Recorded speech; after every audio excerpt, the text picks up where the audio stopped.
Hello everyone, जय श्री कृष्णा। कैसे हैं भाई सब लोग? बढ़िया, फाइन। चलिए, तो आज हमारा पहला लेक्चर रहेगा और चैप्टर है कोऑर्डिनेशन कंपाउंड। इसका मैं जनरल जो इंट्रोडक्शन होता है वो मैं आपको पूरा अच्छे से बताऊंगा और बिल्कुल निश्चिंत रहना बेटा, बेसिक से चलेंगे। खैर ये तो अभी अपनी बात होगी, आप निश्चिंत रहें। उसके पहले थोड़ा सा मैं अपने बारे में आपको इंट्रोडक्शन दे दूं बेटा। ये जो आप सामने देख रहे हैं ना, ये मैं हूं। ओके। और अमिताभ शर्मा नाम है। आप लोगों के बीच में बहुत से बच्चे जो मुझसे पढ़े हुए हैं वो मुझको प्यार से एटीएस सर कह कर के बुलाते हैं। ये मेरी पिछले 20-21 सालों की कमाई है बेटा, जो सामने है आपके। ठीक है। अलग अलग सालों में अलग अलग रैंक आई हैं और काफ़ी अच्छा एक्सपीरियंस रहा है बच्चों के साथ। बहुत ही प्यार मिला। आज टीचर्स डे है और आज भी मैं देख रहा था, बहुत ही मतलब कसम से क्या हूँ, मैं अपने आप को बहुत लकी फील करता हूँ इस मामले में। आप जैसे सभी बच्चों का इतना जब प्यार मिलता है तो लगता है कि शायद पिछले जन्म में कुछ अच्छे कर्म किए होंगे। एनीवेज, आगे जैसा कि मैंने बताया कि एटीएस सर के नाम से फेमस हूँ। बाकी प्यार से ये सब भी मुझे बुलाया जाता है, वो मैं खुद पढ़ के नहीं बताऊंगा, वो आप पढ़ लेना। ठीक है। मुझे मतलब खुद अपने बारे में बोलते हुए इस तरह से अच्छा नहीं लगता है, मैं साफ कह रहा हूँ। आगे, जो कोटा के एक वेल नोन इंस्टीट्यूट है वहाँ पे एज ए जॉइंट डायरेक्टर और एचओडी भी रह चुका हूँ। ठीक है। ये एक मेरा शॉर्ट में इंट्रोडक्शन है। आगे, इसके बाद बात आती है चैप्टर की। तो चैप्टर जो है हमारा बेटा वो है कोऑर्डिनेशन केमिस्ट्री, तो उसको भी शुरू करेंगे। लेकिन उससे पहले मैं हार्डली मुश्किल से बता रहा हूँ 2 या 3 मिनट में आपके लूंगा। ठीक है। और 1-2 मिनट ऊपर हो जाए तो यार दिल पे मत ले लेना। ठीक है। जरा ध्यान से सुनिएगा। हम बिल्कुल बेसिक से पढ़ेंगे। यहां मैं वो सारी बातें बोल देना चाहता हूं, ठीक है, जो मुझे पता है कि टाइम टू टाइम मेरे पास क्वेरी आती रहेंगी इस तरह की। ठीक है ना। टेलीग्राम पे ले लीजिए, यूट्यूब पे ले लीजिए, बच्चे मुझसे अक्सर इस तरह के क्वेश्चंस पूछते रहते हैं, तो इसलिए मैं पहले ही क्लियर कर दूं। मुझे पता है कि इतना सब बोलने के बाद भी कई बार बच्चा पूछता है, तो मैं कहा पहले ही बता दूं। देखिए, हम बिल्कुल बेसिक से पढ़ेंगे। ठीक है। और इसमें आपका 12th बोर्ड, मेंस, एडवांस और नीट सारे क्लियर हो जाएंगे, आप चिंता मत करिएगा। ठीक है ना। हाँ, मतलब बहुत से बच्चे मुझसे पूछते हैं क्या ये नीट के लिए भी सफिशिएंट होगा, मतलब अगर हम इससे नीट पढ़ के चाहें तो क्या काम चल जाएगा? हाँ, बिल्कुल चल जाएगा। वैसे तो उसके लिए एक सेपरेट चल रहा है। ठीक है। और नो डाउट इन इट, वो भी बेस्ट है, आप वहां से भी सब कर सकते हैं, ऐसा मैंने बिल्कुल नहीं कहा। लेकिन कभी कभी बच्चों की ये क्वेरी आती है तो मैं क्लियर कर दूं कि हाँ भाई काम चल जाएगा। नंबर 1, पहली क्वेरी आपके दिमाग में जो क्वेश्चन आता है वो होपफुली पूरा खत्म हो गया होगा। ठीक है। दूसरा दूसरा क्वेश्चन आता है कि भाई नोट्स का क्या करें। तो देखिए भाई, ऐसा है कि मैं यहां पे सारी चीजें मेंशन करके लाया हूं। ठीक है। कुछ चीजें आपको यहां पे प्रिंटेड फॉर्म में मिलेंगी, कुछ चीजें मैं खुद अपने हाथों से लिखूंगा, क्योंकि आपको भी पता है इनऑर्गेनिक केमिस्ट्री एक थ्योरेटिकल पार्ट है। अगर मैं सारी चीजों को लिख लिख करके एक्सप्लेन करना शुरू कर दूं तो भाई जितने नंबर ऑफ लेक्चर्स हैं बस उसके मान लो डबल लेक्चर चाहिए, तो वो प्रैक्टिकली देखो पॉसिबल नहीं है। तो बहुत सी चीजें आपको यहाँ पे प्रिंटेड फॉर्म में मिलेंगी और बहुत सी चीजें मैं आपको अपने हाथ से लिख लिख करके समझाऊंगा। ठीक है, ये बात क्लियर हो गई।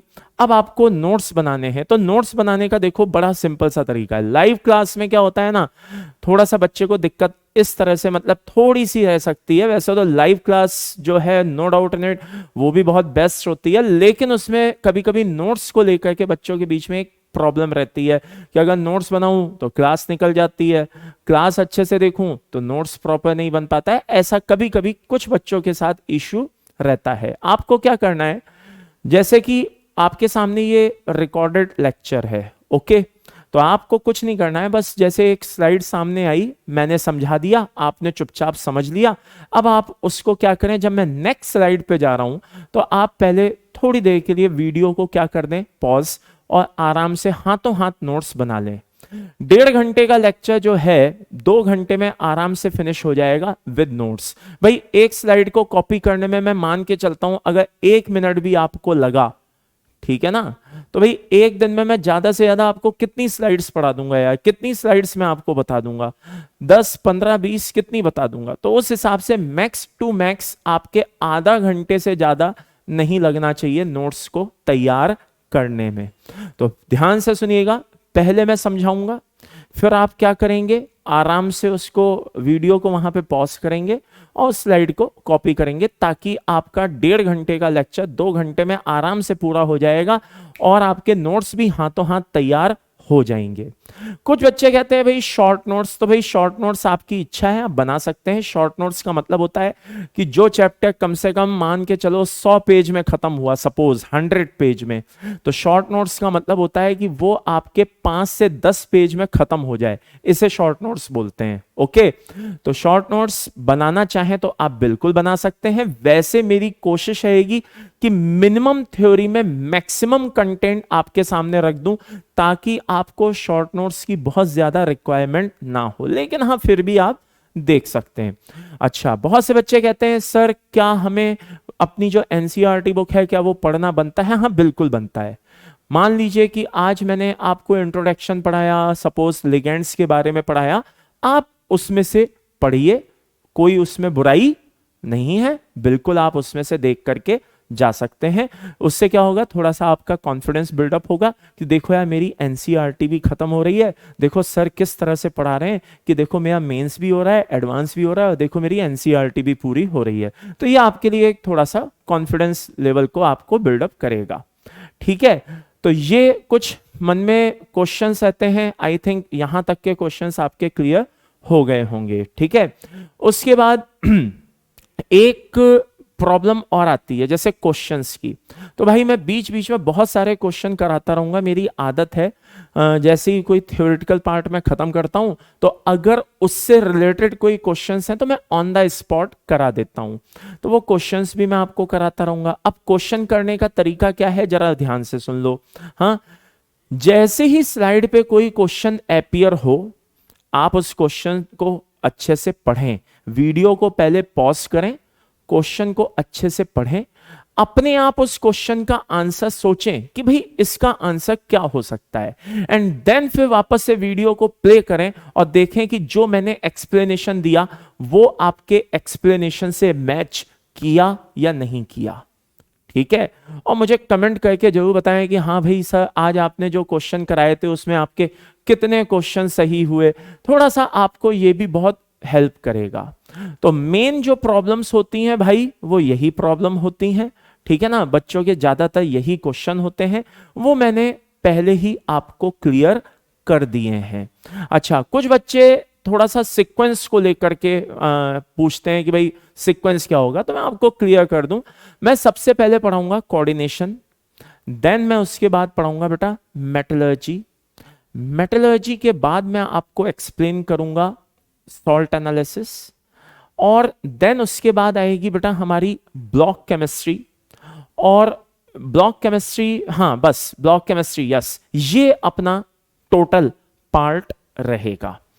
अब इसमें भी एक क्वेश्चन बच्चों का आता है, सर मेरी 11th वीक थी, सर मेरी 11th वेस्ट हो गई, सर ये हो गया, सर वो हो गया, तो क्या मैं 12th को अच्छे से कर पाऊंगा? जी हां, आप 12th को बहुत अच्छे से कर पाएंगे। यह बात सही है कि जिस बच्चे की 11th वीक होती है कुछ हद तक उसको प्रॉब्लम आती है, ठीक है ना, लेकिन भाई कहा जाता है ना जब जागो तब सवेरा, कहने का मतलब यह है कि अगर आप 12th के चैप्टर्स को भी ईमानदारी से पढ़ रहे हैं तो कम से कम आप अपने 12th का बैकलॉग तो नहीं बनने दे रहे हैं। एक काम तो अच्छा हो रहा है ना कि भाई आप अपने 12th का बैकलॉग नहीं बनने दे रहे हैं, ये अच्छा हो रहा है।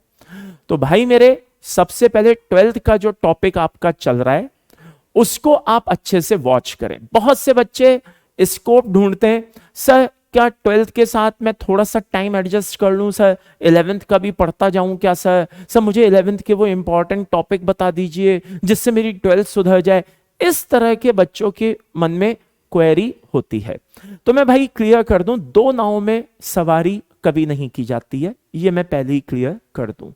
हाँ, दो नावों में कभी सवारी नहीं की जाती है, हमेशा इस बात का ध्यान रखिए कि या तो 11th ही चल सकती है या 12th चल सकती है। 12th के साथ आप सोचें कि आप अपने 11th के पुराने पाप धो लेंगे, वो पॉसिबल नहीं है। दिन 24 घंटे का होता है, ठीक है, आप उसको 24 घंटे से 24 घंटा 1 मिनट भी नहीं कर सकते। और 1 मिनट तो मैंने बहुत बड़ी बात बोल दी, 1 सेकंड भी नहीं कर सकते आगे। तो भाई इतने समय में आपको पढ़ना भी है, अपनी स्कूल की क्लासेस को भी मैनेज करना है, अपनी ये ऑनलाइन क्लासेस को भी मैनेज करना है, प्लस सबसे इंपॉर्टेंट काम आपको करना है और वो है सेल्फ स्टडी। तो भाई मेरे इन सब चीजों के लिए मेरा मानना यह है कि आप 12th का ही अगर सब ये कर लें तो बहुत बड़ी बात है, 11th तो मतलब नेक्स्ट टू इम्पॉसिबल वाला मैटर होता है, समझे। हाँ, तो इसलिए मैं एडवाइस नहीं करूंगा, बाकी आपकी इच्छा। मेरी तरफ से ये एडवाइस होगी कि आप फिलहाल 12th पे प्रॉपर फोकस करें, नहीं तो होगा क्या, पुराना रायता जो फैला हुआ है उसको समेटने के चक्कर में आप नई चीजों को खराब कर लेंगे, यानी कि 12th को बर्बाद कर लेंगे। फिर आपके लिए एक बहुत बड़ी मतलब कैसे बोलूं, एक टफ सिचुएशन आ जाएगी, ना 11th अच्छी ना 12th अच्छी, अब क्या करूं, चलो भाई ड्रॉपर की तरफ चलते हैं। तो भाई इन चीजों का कोई अंत नहीं है, समझे। तो इसलिए मैं कह रहा हूं, दो नावों की सवारी नहीं होती है भाई। तो सीधी सी बात है, अभी आपको किस पे फोकस करना है अच्छे से समझ में आ गया होगा कि 12th पे फोकस करना है। चलते चलते लास्ट एंड फाइनल, बहुत से बच्चे होते हैं बेटा, बहुत बड़े त्यागी किस्म के होते हैं, त्याग करने वाले, और उनके पास त्याग करने को क्या होती है, उनकी नींद। बात समझ में आ रही है, वो अपनी नींद का त्याग करने को हमेशा तैयार रहते हैं। 12 बजे जब सबके सोने का समय होता है तो उनके पढ़ने का समय चालू होता है, और 4 बजे जब सबके उठने का समय होता है, 5 बजे उठने का समय होता है, तब उनका सोने का समय शुरू होता है। और 10 बजे तक, जब सुबह सुबह 10 बजे तक सब अपने काम धंधे पे निकल चुके होते हैं, तो वो बिस्तर छोड़ रहे होते हैं। भाई अगर 4 बजे सो करके 5 बजे सुबह की 5 बजे 4 बजे सो के 9 बजे उठना था, तो उससे अच्छा तो तुम क्या कहते हैं 12 बजे सो करके सुबह 6 बजे उठ जाता। क्यों फालतू में मतलब क्या कहते हैं रात खराब की। तो by the end summary is this, आप बोलेंगे सर बेसिकली आप कहना क्या चाहते हो। तो बेसिकली मैं बस ये कहना चाहता हूं कि अपनी बायोलॉजिकल क्लॉक के साथ छेड़छाड़ ना करें, ठीक है ना। ये आपको महंगा पड़ सकता है। कब महंगा पड़ सकता है, अगर आपने अपनी बायोलॉजिकल क्लॉक को बिगाड़ा हुआ है तो आपकी नींद पूरी नहीं होगी, नींद पूरी नहीं होगी तो आपका मूड फ्रेश नहीं होगा, मूड फ्रेश नहीं होगा तो आप गिरा गिरा फील करेंगे, गिरा गिरा फील करेंगे तो पढ़ाई में आप कंसंट्रेट नहीं कर पाएंगे, पढ़ाई में आप कंसंट्रेट नहीं कर पाएंगे तो सबसे पहले आप टीचर को गरियाएंगे, अपनी गलती कभी नहीं मानेंगे। बात समझ में आ रही है। हाँ, जहां पढ़ाई में सब प्रॉब्लम हुई तभी आप प्यारे प्यारे मैसेजेस कमेंट बॉक्स में छोड़ना शुरू कर देंगे बिना सोचे समझे। टीचर को सबसे पहले गरियाना शुरू करेंगे, अबे क्या पढ़ाते हो, तुम्हें पढ़ाना भी आता है, 20 साल तो तुम फालतू में मौज मस्ती मार रहे थे, देखो आओ हम तुम्हें पढ़ाते हैं कि ऐसे पढ़ाया जाता है। तो भाई मेरे, ये सब करने से अच्छा है कि नींद पूरी कर लो, मूड फ्रेश रहेगा, अच्छा समझ में आएगा, कंसंट्रेशन बनेगा, तो टीचर से लगाव हो जाएगा। और जिस बच्चे का टीचर से लगाव हो गया, समझो उसने अपने सिलेक्शन को पा लिया। तो ये व्यर्थ का ज्ञान नहीं है, ये पिछले 20-21 सालों का निचोड़ है जो मैंने देखा है। बच्चों को रात रात में जागते रहते हैं, ठीक है, बैठे रहना, वहां पे फिजिकली बैठे रहना, किताब खोल करके बस पकड़े पकड़े पढ़ते रहना और दिमाग में कुछ ना जाना, ये मैंने बच्चों को ऑब्जर्व किया है। बच्चों में ये प्रॉब्लम मैंने ऑब्जर्व की है। मतलब बैठे हुए हैं, किताब खुली हुई है, पढ़ भी रहे हैं, पूरी रात पढ़ रहे हैं, लेकिन थकान हो चुकी है, दिमाग एग्जॉस्ट हो चुका है, बोझिल हो चुका है, दिमाग में कुछ नहीं घुस रहा है, बस मन को सेटिस्फेक्शन है कि हाँ देखो हमने पढ़ाई की है और देखो हम पढ़े जा रहे हैं, बस पढ़े जा रहे हैं। तो मतलब कहते हैं ना, फिजिक्स में भी पढ़ाया जाता है कि अगर डिस्प्लेसमेंट 0 हो तो किया गया काम कुछ नहीं कंसीडर होता। तो इसी तरह से अगर आपने 3 घंटे 4 घंटे 5 घंटे स्टडी भी की और दिमाग में कुछ नहीं घुसा, तो मैं कहता हूं आपने कुछ पढ़ाई नहीं की। हाँ, ये कड़वा सत्य है भैया, बिटर ट्रुथ है ये। हाँ, बिटर ट्रुथ है कि आपने कोई पढ़ाई नहीं की। अरे जब दिमाग में ही नहीं आया तो क्या मतलब है। इसीलिए हम कहते हैं क्वालिटी एजुकेशन पे फोकस करिए, क्वालिटी टाइम पे फोकस करिए। बच्चे समाधि लगा करके बैठ जाते हैं, ऐसा लगता है पढ़ नहीं रहे, समाधि लगाए हुए हैं, 4 घंटे 5 घंटे लगातार बैठे हुए हैं। गलत है।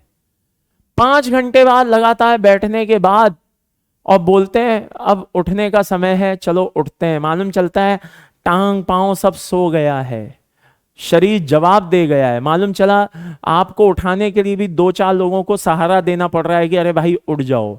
समाधि नहीं लगाना है, पढ़ना है। 2 घंटे से ज्यादा लगातार नहीं पढ़ना है।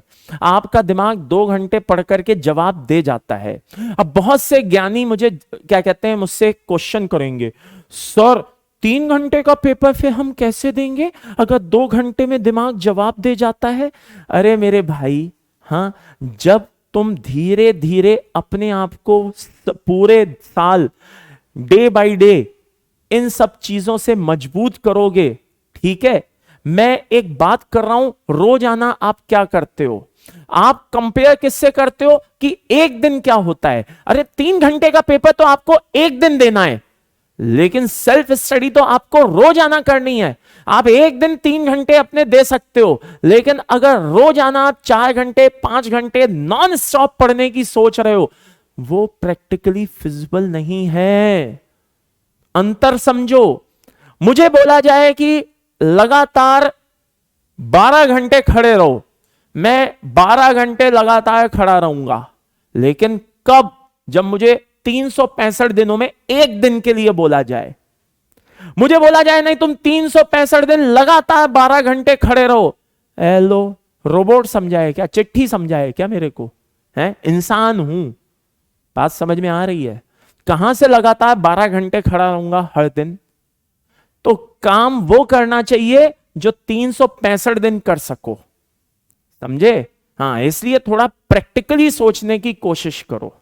मैंने देखा है जब जब मैं ये ज्ञान देता हूं ना कि बेटा 2 घंटे से ज्यादा पढ़ाई नहीं करनी चाहिए, कुछ ढक्कन प्रवृत्ति के व्यक्ति मुझसे क्वेश्चन पूछते हैं, फिर हम 3 घंटे पेपर कैसे देंगे जब 2 घंटे आप बोल रहे हैं कि 2 घंटे से ज्यादा नहीं करना चाहिए?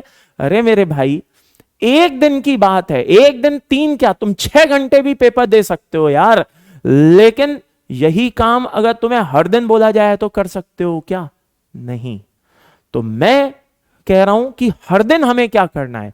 हर दिन हमें सेल्फ स्टडी करनी है। जितना समय मिले, मान लो 4 घंटे का हमें समय मिलता है, तो हमें उसको 2 पार्ट में डिस्ट्रीब्यूट करके 2 घंटे पहले, फिर आधा घंटे 15-20 मिनट आधा घंटे का ब्रेक लिया, और फिर देन नेक्स्ट 2 आवर्स फिर हमें सेल्फ स्टडी को देना है। लेकिन सेल्फ स्टडी को देना है चाहे कुछ भी हो, टाइम जरूर देना है सेल्फ स्टडी को। सेल्फ स्टडी इज मस्ट, बहुत जरूरी है, उसके बिना सब बेकार है, ठीक है। और थोड़ा सा सेल्फिश हो जाओ, यारी दोस्ती को त्याग दो, ठीक है, और सिर्फ अपनी पढ़ाई पे फोकस करो। बहुत से बच्चे मुझसे बोलते हैं कि सर हम कंसंट्रेट नहीं कर पाते, आप तो 2 घंटे बोल रहे हो, हम 1.5 घंटे नहीं बैठ पाते। अरे सर हम क्या करें बताइए, हम अपनी सिटिंग पावर को कैसे बढ़ाएं? वाह रे नवाब, कभी पिक्चर हॉल जाने से पहले तो अपने पापा मम्मी से नहीं पूछा, मेरे से नहीं पूछा, पापा 2 घंटे की मूवी है, हम 2 घंटे कैसे बैठेंगे? हमें तो इतनी आदत ही नहीं है, हम तो किताब के आगे आधे घंटे में ही फैल जाते हैं, फिर हम मूवी 2 घंटे कैसे देखेंगे? ये चीजें बहुत मायने रखती हैं भाई। तो अगर कभी वो क्वेश्चन नहीं पूछा तो फिर ये क्वेश्चन क्यों पूछते हो? जिसमें तुम्हारा इंटरेस्ट है तुम उसको दिल से करते हो, तो क्या पढ़ाई से इंटरेस्ट नहीं है? पढ़ाई में इंटरेस्ट नहीं है? अगर पढ़ाई में इंटरेस्ट है तो वो भी दिल से करो। तो कुल मिलाकर के यार बस इतना ही मैं आपसे कहना चाहता था, ठीक है, कि पढ़ाई से दोस्ती कर लो सारी चीजों को छोड़कर। सिर्फ किससे दोस्ती करो? पढ़ाई से। ये 1 साल तुम्हारा बहुत ही क्रूशियल ईयर है, ये तुम्हें बना भी सकता है, बिगाड़ भी सकता है। बन जाएगा अगर तुम मेहनत करोगे, बिगड़ जाएगा अगर तुम लापरवाही करोगे। चॉइस इज योर्स, लाइफ में कैसे आगे बढ़ना है ये आपके ऊपर डिपेंड करता है, दैट्स ऑल, ठीक है। तो यही सारी बातें मुझे आपसे कहनी थी, क्योंकि भाई मेहनत करने से घबराओ मत यार, मेहनत करने से बिल्कुल मत घबराओ। मेहनत कभी भी बेकार नहीं जाती, एजुकेशन कभी भी बेकार नहीं जाती, हमेशा ब्याज समेत कुछ ना कुछ दे करके जाती है। ये बात हमेशा ध्यान रखो। तो इसीलिए मैं हमेशा इस बात को कहता हूं यार कि अगर लाइफ में संघर्ष करते रहोगे, ठीक है, अपनी परिस्थितियों से कभी भी हार नहीं मानोगे। समय किसका बुरा नहीं होता, समय एक जैसा कभी नहीं होता, अच्छा भी होता है बुरा भी होता है। तो जो बुरे समय से लड़ गया उसका अच्छा समय आने से कोई नहीं रोक सकता, उसका अच्छा समय आएगा। कहते हैं ना कि संघर्ष की राहों पे जो विद्यार्थी चलता है, संघर्ष की राहों पर जो विद्यार्थी चलता है, मुसीबतों से विफलताओं से लड़ता है, सूर्य बन के वही चमकता है। इस बात को हमेशा ध्यान रखो। तो अगर सूर्य बन के चमकना है तो अपनी विफलताओं से, अपनी मुसीबतों से लड़ना पड़ेगा तुम्हें, ठीक है। चलिए आइए शुरू करते हैं। तो आज हमारा पहला चैप्टर जैसा कि मैंने बताया कोऑर्डिनेशन है, और इसमें ध्यान रखना मैं बीच बीच में आपको क्यूएसपी बताता रहूंगा। तो कुछ बच्चे बोलेंगे कि ये क्यूएसपी क्या होता है, तो मैं आपको बता दूं क्यूएसपी का मतलब होता है बेटा क्वेश्चन सॉल्विंग पॉइंट। अब आप बोलेंगे ये क्या है, क्वेश्चन सॉल्विंग पॉइंट क्या है? बेटा क्वेश्चन सॉल्विंग पॉइंट होता है एक तरह का ऐसा कंसेप्ट जिससे या तो आपके सारे क्वेश्चन डायरेक्ट सॉल्व हुआ करेंगे, और कई बार आप देखोगे कि यार इस क्यूएसपी पे से ही सीधे क्वेश्चन उठ करके चला आया। जी हां, इस क्यूएसपी से ही सीधे क्वेश्चन उठ करके चला आया। तो या तो ये होगा कि ये क्वेश्चन सॉल्व कराने में आपकी हेल्प करेंगे, या फिर ये होगा कि डायरेक्ट आपका ये जो क्यूएसपी है इसी से क्वेश्चन उठ करके चला आएगा। इसके अलावा नो डाउट इन इट मैं कभी कभी क्या बताता हूं बेटा, अपनी ट्रिक्स भी बताता हूं। वो ट्रिक्स क्या होती हैं मैं पहले ही क्लियर कर दूं। ट्रिक्स ऐसी होती हैं बेटा कि वो कहीं पे एप्लीकेबल होती हैं, कहीं पे एप्लीकेबल नहीं होती हैं। हां, लेकिन क्यूएसपी जो होते हैं वो एप्लीकेबल होते हैं। ट्रिक्स तो यार आपको भी पता है, ट्रिक्स ही होती हैं, कहीं पे लगेंगी कहीं पे नहीं लगेंगी। वो सिर्फ हम अपने हेल्प के लिए उसका यूज करते हैं कि हमारा काम बन जाए। बात समझ में आई? उसके अलावा मैं आपको बता दूं कि इनऑर्गेनिक केमिस्ट्री बहुत ही अंडर प्रिविलेज सब्जेक्ट है। लोग बाग इसको बोल देते हैं कि ये तो रटने की चीज है, ये इलॉजिकल है, ये वो है, ये फलाना है, ये ढिमाका है। तो भाई मैं आपको क्लियर कर दूं, ये 95% लॉजिकल है, 5% डेटाबेस है। जी हां, आप चेक कर लेना, अभी अपन पढ़ेंगे, आपको धीरे धीरे समझ में आ जाएंगी सारी बातें। 95% लॉजिकल सब्जेक्ट है, 5% जो है वो डेटाबेस है, ये बात ध्यान रखिएगा। और 5% डेटाबेस कहां नहीं मिलता? 5% डेटाबेस किस सब्जेक्ट में नहीं मिलता? मैथ्स की भी बात करूं, फिजिक्स को तो छोड़ो, ऑर्गेनिक को छोड़ो, फिजिकल केमिस्ट्री को छोड़ो, मैथ्स जैसे सब्जेक्ट की भी बात करूं तो भाई वहां पे तुम ट्रिग्नोमेट्री की वैल्यूज याद रखते हो नहीं रखते हो, कि उन वैल्यूज को भी प्रूफ करना शुरू कर देते हो? नहीं, है ना। तो 5% तो डेटाबेस चीजें आपको हर एक सब्जेक्ट में कहीं ना कहीं मिल ही जाएंगी, लेकिन ये 95% लॉजिकल सब्जेक्ट है।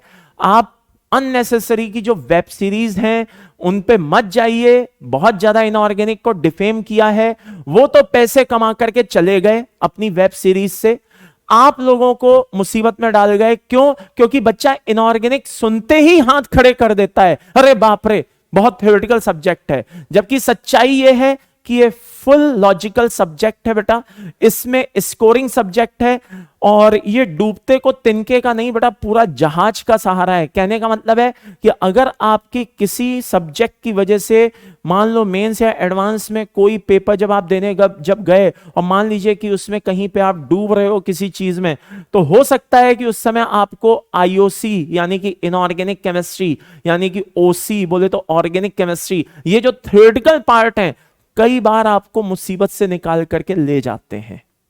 और वैसे भी भाई इस बार का जो पेपर आया था उस पेपर ने तो प्रूफ कर दिया कि जो बच्चा ईमानदारी से पूरे साल पढ़ेगा वही मेंस एडवांस का राजा बनेगा। समझ में आ रही है? हाँ, इनऑर्गेनिक के इस साल के पेपर के लेवल ने तो यूं मान लो कि इसकी खोई हुई इज्जत को, ठीक है ना, लौटा दिया। जो आज से 8-8 10-10 साल पहले जिस तरह के अच्छे पेपर आया करते, बड़ा शानदार पेपर आया था इस साल भी। तो इसलिए कह रहा हूं बेटा, बहुत मन लगा के अच्छे से पढ़ें, बस दैट्स ऑल। यही सारी बातें मेरे को आपके सामने रखनी थी, क्योंकि आज पहला लेक्चर था, रोज आना इतनी बातें करने का मौका नहीं मिलेगा, तो आज मैंने आपका थोड़ा टाइम ज्यादा ले लिया, ठीक है। बाकी रोज आना तो आएंगे, पढ़ेंगे, आगे बढ़ जाएंगे, ठीक है। चलिए आइए शुरू करते हैं। तो ध्यान रखना भाई, क्यूएसपी और ट्रिक्स इनको ध्यान रखना, ठीक है ना। चलिए शुरू करते हैं। हाँ जी, कोऑर्डिनेशन। सबसे पहले बात आती है बेटा सॉल्ट की। अगर आपसे कोई पूछे सॉल्ट क्या होता है, बिंदास एक जवाब दीजिए भाई, प्रोडक्ट होता है किसका? एसिड बेस न्यूट्रलाइजेशन रिएक्शन का। कैसे? मान लीजिए कि ये NaOH है और मान लीजिए कि ये HCl है, दोनों आपस में मिलेंगे, NaOH और HCl, और मिलकर के क्या बनाएंगे बेटा? NaCl प्लस H2O बनाएंगे। नो डाउट लाला, दिस इज कॉल्ड भैंस, आई मीन बेस, ओके। और ये कहलाएगा बेटा एसिड। क्या कहलाएगा? Acid, okay. अब ये बेस और एसिड जब आपस में मिल जाएंगे तो भैया यहां पे बन जाता है सॉल्ट। क्या बन जाता है? सॉल्ट। और ये बन जाता है वाटर। क्या बन जाता है? वाटर, ठीक है।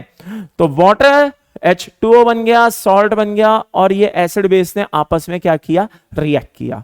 तो ये जो सॉल्ट है बेसिकली कैसे बना भाई? प्रोडक्ट बना। किसका प्रोडक्ट बना? एसिड बेस न्यूट्रलाइजेशन रिएक्शन का प्रोडक्ट बना। चलिए आगे बढ़ते हैं। अब बात आती है मॉलिक्यूलर एडिशन कंपाउंड की। आप बोलेंगे भाई ये क्या होता है? तो देखो भाई, मॉलिक्यूलर एडिशन कंपाउंड क्या होता है? दो या दो से ज्यादा सिंपल सॉल्ट जब आपस में कंबाइंड होते हैं अपने अपने मॉलिक्यूलर वेट के एक फिक्स प्रोपोर्शन में, तो बनने वाला जो प्रोडक्ट होता है वो मॉलिक्यूलर एडिशन कंपाउंड कहलाता है। आई रिपीट, जब दो या दो से ज्यादा सिंपल सॉल्ट्स आपस में क्या होते हैं बेटा? एक मॉलिक्यूलर वेट के एक फिक्स प्रोपोर्शन में क्या होते हैं? कंबाइंड होते हैं, तो बनने वाला जो सॉल्ट होता है वो क्या कहलाता है? बनने वाला जो प्रोडक्ट होता है वो क्या कहलाता है बेटा?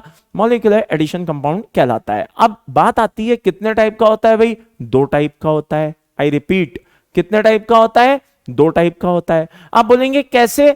ये एक्वस मीडियम में इसका बिहेवियर कैसा है? आई रिपीट, एक्वस मीडियम में इसका बिहेवियर कैसा है, ये इस पे डिपेंड करता है कि बनने वाला जो मॉलिक्यूलर एडिशन कंपाउंड है वो डबल सॉल्ट होगा या कॉम्प्लेक्स कंपाउंड होगा। तो हमें बेसिकली किसके बारे में पढ़ना है बेटा? ये जो कॉम्प्लेक्स कंपाउंड होते हैं, यानी कि कोऑर्डिनेशन कंपाउंड जो होते हैं, हमें ज्यादातर स्टडी पूरे चैप्टर में इसकी करनी है। लेकिन मैं आपको चलते चलते बता दूंगा कि भाई डबल सॉल्ट क्या होता है। तो जरा आइए देखें। एक्वस मीडियम में बिहेवियर के बेसिस पे, आई रिपीट, एक्वस मीडियम में बिहेवियर के बेसिस पर डबल ये मॉलिक्यूलर एडिशन कंपाउंड कितने टाइप के होते हैं? दो टाइप के होते हैं। पहला जो मैं लेने जा रहा हूं वो कौन है बेटा? Double salt. क्या है? Double salt.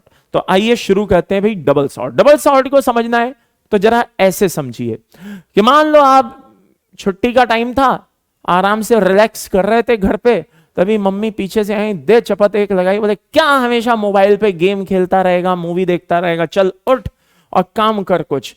बोले क्या काम करूं? बोले जा मार्केट से फिटकरी लेकर के आ। फिटकरी बोले तो एलम, एलम बोले तो फिटकरी, ओके।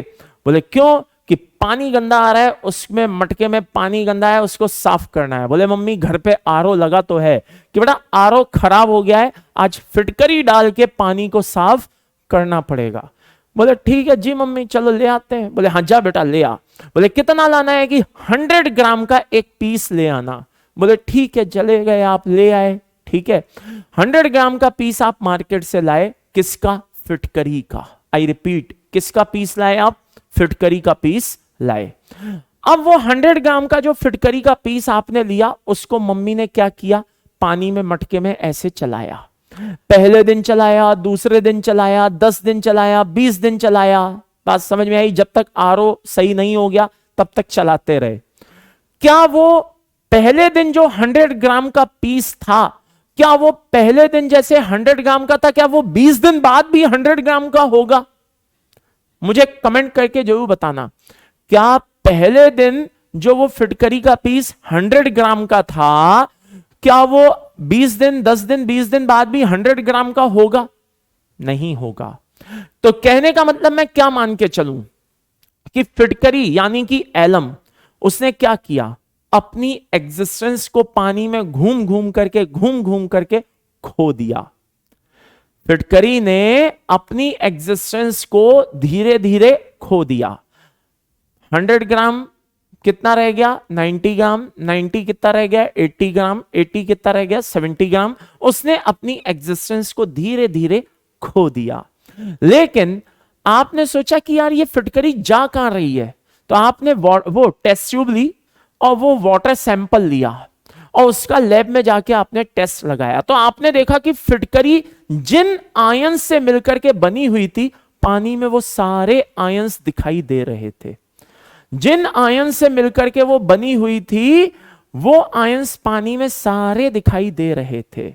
सारे आयंस जब आपने टेस्ट लगा लगा करके चेक किए, जब अपन सॉल्ट एनालिसिस पढ़ेंगे तो अपन इन टेस्ट के बारे में भी पढ़ेंगे कि आयंस को कैसे डिटेक्ट किया जाता है, कैसे आइडेंटिफाई किया जाता है। ये सब हम किस में पढ़ेंगे बेटा? सॉल्ट एनालिसिस में। ओके, तो जब हमने आयंस का टेस्ट लगाया तो सब आयंस का टेस्ट पॉजिटिव आया। पॉजिटिव आया मतलब सब आयंस चीख चीख के कह रहे थे कि देखो मैं इस वाटर सैंपल में प्रेजेंट हूं। जिनसे इस फिटकरी का फॉर्मेशन हुआ था, एलम का फॉर्मेशन हुआ था, वो सारे आयंस कह रहे थे कि देखो हम पानी में मौजूद हैं, हम पानी में प्रेजेंट हैं। तो यानी कि इससे क्या कंक्लूजन निकला? इससे कंक्लूजन ये निकला कि जो डबल सॉल्ट होते हैं, आई रिपीट, जो डबल सॉल्ट होते हैं वो अपनी खुद की एग्जिस्टेंस खो देते हैं, लेकिन जो उसमें आयंस होते हैं वो अपनी एग्जिस्टेंस को नहीं खोते हैं। और हर एक आयन अपनी प्रेजेंस का एक टेस्ट देता है कि देखो मैं भाई सैंपल में हूं। ओके, तो अब ये मुझे लिखना ना पड़े, टाइम बच जाए, इसलिए बेटा ये सब कुछ यहां पे लिखा है, ये देखो जादू हो गया। ओके, चलो, तो ये चीज आप कॉपी कर सकते हैं कि डबल सॉल्ट की क्या पहचान है? जो सॉल्यूशन में खुद की आइडेंटिटी को लूज कर दे, लेकिन उसके आयंस अपनी आइडेंटिटी को लूज ना करें, और आयंस क्या करें बेटा? एक पॉजिटिव टेस्ट दें। अब इसमें मैं क्या करूंगा, आपको एक बेस्ट एग्जांपल देने जा रहा हूं, और वो क्या है बेटा? Alum. This is K2SO4 plus Al2SO4 whole thrice plus 24H2O। 24H2O ये धीरे धीरे किस में कन्वर्ट हो गए बेटा? क्रिस्टलाइन फॉर्म में कन्वर्ट हो गए। अब आप देखिए, ये भी सिंपल सॉल्ट है K2SO4, और Al2SO4 होल थ्राइस भी कैसा है बेटा? सिंपल सॉल्ट है। दोनों सिंपल सॉल्ट है। दोनों ने मिलकर के क्या किया? एक एडक्ट बना लिया, K2SO4 dot Al2SO4 whole thrice dot 24H2O। Correct. अब आप देखिए, सबने अपने अपने क्या किए बेटा? एडक्ट बना लिया। ये आपस में मिल गए, एक फिक्स प्रोपोर्शन में एडक्ट बना लिया। ये कहलाया एक तरह का, आप कह सकते हैं, मॉलिक्यूलर एडिशन कंपाउंड। अब आप जब इसको क्या करेंगे? एक्वस मीडियम में डालेंगे। किस में डालेंगे बेटा? एक्वस मीडियम में। हमें क्या मिलेगा? K प्लस आयन मिलेगा। हमें क्या मिलेगा? Al+3 आयन मिलेगा। हमें क्या मिलेगा? SO4 2- आयन मिलेगा। हाँ या ना? पानी पानी में मिल जाएगा। तो कुल मिलाकर के हमें ये आयंस मिलेंगे। तो यानी कि कहने का मतलब है, दो या दो से ज्यादा सिंपल सॉल्ट्स ने मिलकर के एक कंपाउंड बनाया जिसने अपनी एग्जिस्टेंस को खो दिया, लेकिन उसके आयंस ने अपनी एग्जिस्टेंस को नहीं खोया। That's all. ये क्या कहलाया बेटा? डबल सॉल्ट कहलाया। क्या कहलाया? डबल सॉल्ट कहलाया। अच्छा, ऐसे बहुत से एग्जाम्पल होते हैं, जैसे मैं आपको बोलूं FeSO4 dot ammonium sulphate, okay, dot 6H2O। इसको हम बोलते हैं बेटा मोहर सॉल्ट। ओके। इसी तरह से एक होता है बेटा KCl dot MgCl2 dot 6H2O, इसको हम बोलते हैं बेटा कार्नेलाइट। ओके, तो ये वो कंपाउंड है बेटा, ये भी क्या कहलाते हैं, डबल सॉल्ट के एग्जाम्पल हैं। कैसे? जब आप इनको पानी में डालोगे ऑब्वियसली ये Fe+2 देगा, NH4+ देगा और सल्फेट देगा। इसी तरह से आप इनको डालोगे पानी में, ये K+ आयन देगा, Mg+2 आयन देगा, Cl- आयन देगा, लाइक दैट। कहने का मतलब है ये सब क्या हो गए बेटा, डबल सॉल्ट की कैटेगरी में हो गए। ओके, मैं ये देखो स्क्रीन के सामने से हट गया हूं, आप ये एग्जाम्पल कॉपी कर सकते हैं। ओके, वीडियो को पॉज करिए, एग्जाम्पल को कॉपी करिए और आगे बढ़ेंगे। ओके, तो ये सारे क्या होते हैं बेटा, डबल सॉल्ट के एग्जाम्पल्स होते हैं जिन्होंने अपनी एग्जिस्टेंस को खो दिया, लेकिन इनके आयंस ने अपनी एग्जिस्टेंस को नहीं खोया। चलिए आगे बढ़ते हैं। अब बात आती है कोऑर्डिनेशन कंपाउंड क्या होते हैं। तो देखो भाई मेरे, कोऑर्डिनेशन कंपाउंड जो अभी डबल सॉल्ट पढ़ के आए हो उसका उल्टा पढ़ो तो कोऑर्डिनेशन कंपाउंड समझ में आ जाएगा। उसका उल्टा पढ़े मतलब सर, मतलब यह है कि डबल सॉल्ट में आपने क्या पढ़ा, कंपाउंड अपनी आइडेंटिटी को लूज कर देता है, आयंस अपनी आइडेंटिटी को लूज नहीं करते, यही तो पढ़ा है ना। आप इसका क्या करो, उल्टा करो। कंपाउंड अपनी आइडेंटिटी को लूज नहीं करता, लेकिन वो जिन आयन से मिलकर के बने हैं वो आयंस अपनी आइडेंटिटी को लूज कर देते हैं। क्यों? क्योंकि हर एक आयन अपनी प्रेजेंस शो नहीं करता, हर एक आयन अपनी प्रेजेंस शो नहीं करता। बात समझ में आई? तो जो भी आपने पढ़ा है उसका क्या करें, उल्टा कर दें। यानी कि सॉल्यूशन में एक्वस मीडियम में उन्होंने क्या किया, अपनी एग्जिस्टेंस को बना के रखा, आयंस ने अपनी एग्जिस्टेंस को क्या कर दिया, खो दिया। ओके, अब आप बोलेंगे सब वो कौन होते हैं, तो आइए उनको भी देख लेते हैं। मान लो कि ये FeCN होल ट्वाइस है और ये क्या है बेटा, KCN है, करेक्ट। ये दोनों सिंपल सॉल्ट हैं कहने को, आपको भी पता है। ओके, अब ये दोनों आपस में मिले और आपस में मिलकर के इन्होंने क्या किया बेटा, K4FeCN होल 6 का फॉर्मेशन किया। ओके, जहां पे बड़ा ब्रैकेट आता हुआ दिखाई दे जाए, आई रिपीट, जहां पे ये बड़ा ब्रैकेट इस तरह से बनता हुआ दिखाई दे जाए, समझ जाना कि साहब कॉम्प्लेक्स बन गया है, कॉम्प्लेक्स बनने की बारी आ गई है। जहां पे आपको बड़ा ब्रैकेट आता हुआ दिखाई दे जाए, समझ जाना कि वहां पे क्या हो गया भाई, कॉम्प्लेक्स बन गया। सिंपल सॉल्ट्स में बड़े ब्रैकेट नहीं होंगे, इसमें क्या होगा बेटा, ब्रैकेट होगा। तो ये ब्रैकेट जहां पे आए, ये समझ जाना कि हाँ भाई कॉम्प्लेक्स बन रहा है। अब मैं बता दूं कि इसमें सबसे बड़ी प्रॉब्लम क्या आती है, पहले उसको डिस्कस करे लेते हैं। सबसे बड़ी प्रॉब्लम ये आती है, सर मुझे कैसे पता चलेगा कि FeCN होल ट्वाइस और KCN जब आपस में मिलेंगे तो ये बनेगा, मुझे कैसे पता चलेगा? ये मुझे पता है, ये बहुत से बच्चों का डाउट होगा, ठीक है। तो मैं उसके लिए आपको एक सीधा सा जवाब दे दूं कि ये और ये आपस में मिलकर के यही बनेगा, या फिर मैं एक और एग्जांपल देता हूं आपको, FeCN whole thrice and this is KCN, finally क्या बनाएगा, K3FeCN होल 6। आपके मन में यही तो डाउट आएगा, सबसे पहले मुझे पता है आपके मन में यही डाउट आएगा कि ये दोनों जब आपस में मिले तो ये बना, ये दोनों आपस में मिले तो ये बना। आपने तो सब पढ़ा हुआ है, आपको तो रटा हुआ है, हमें कैसे पता चलेगा?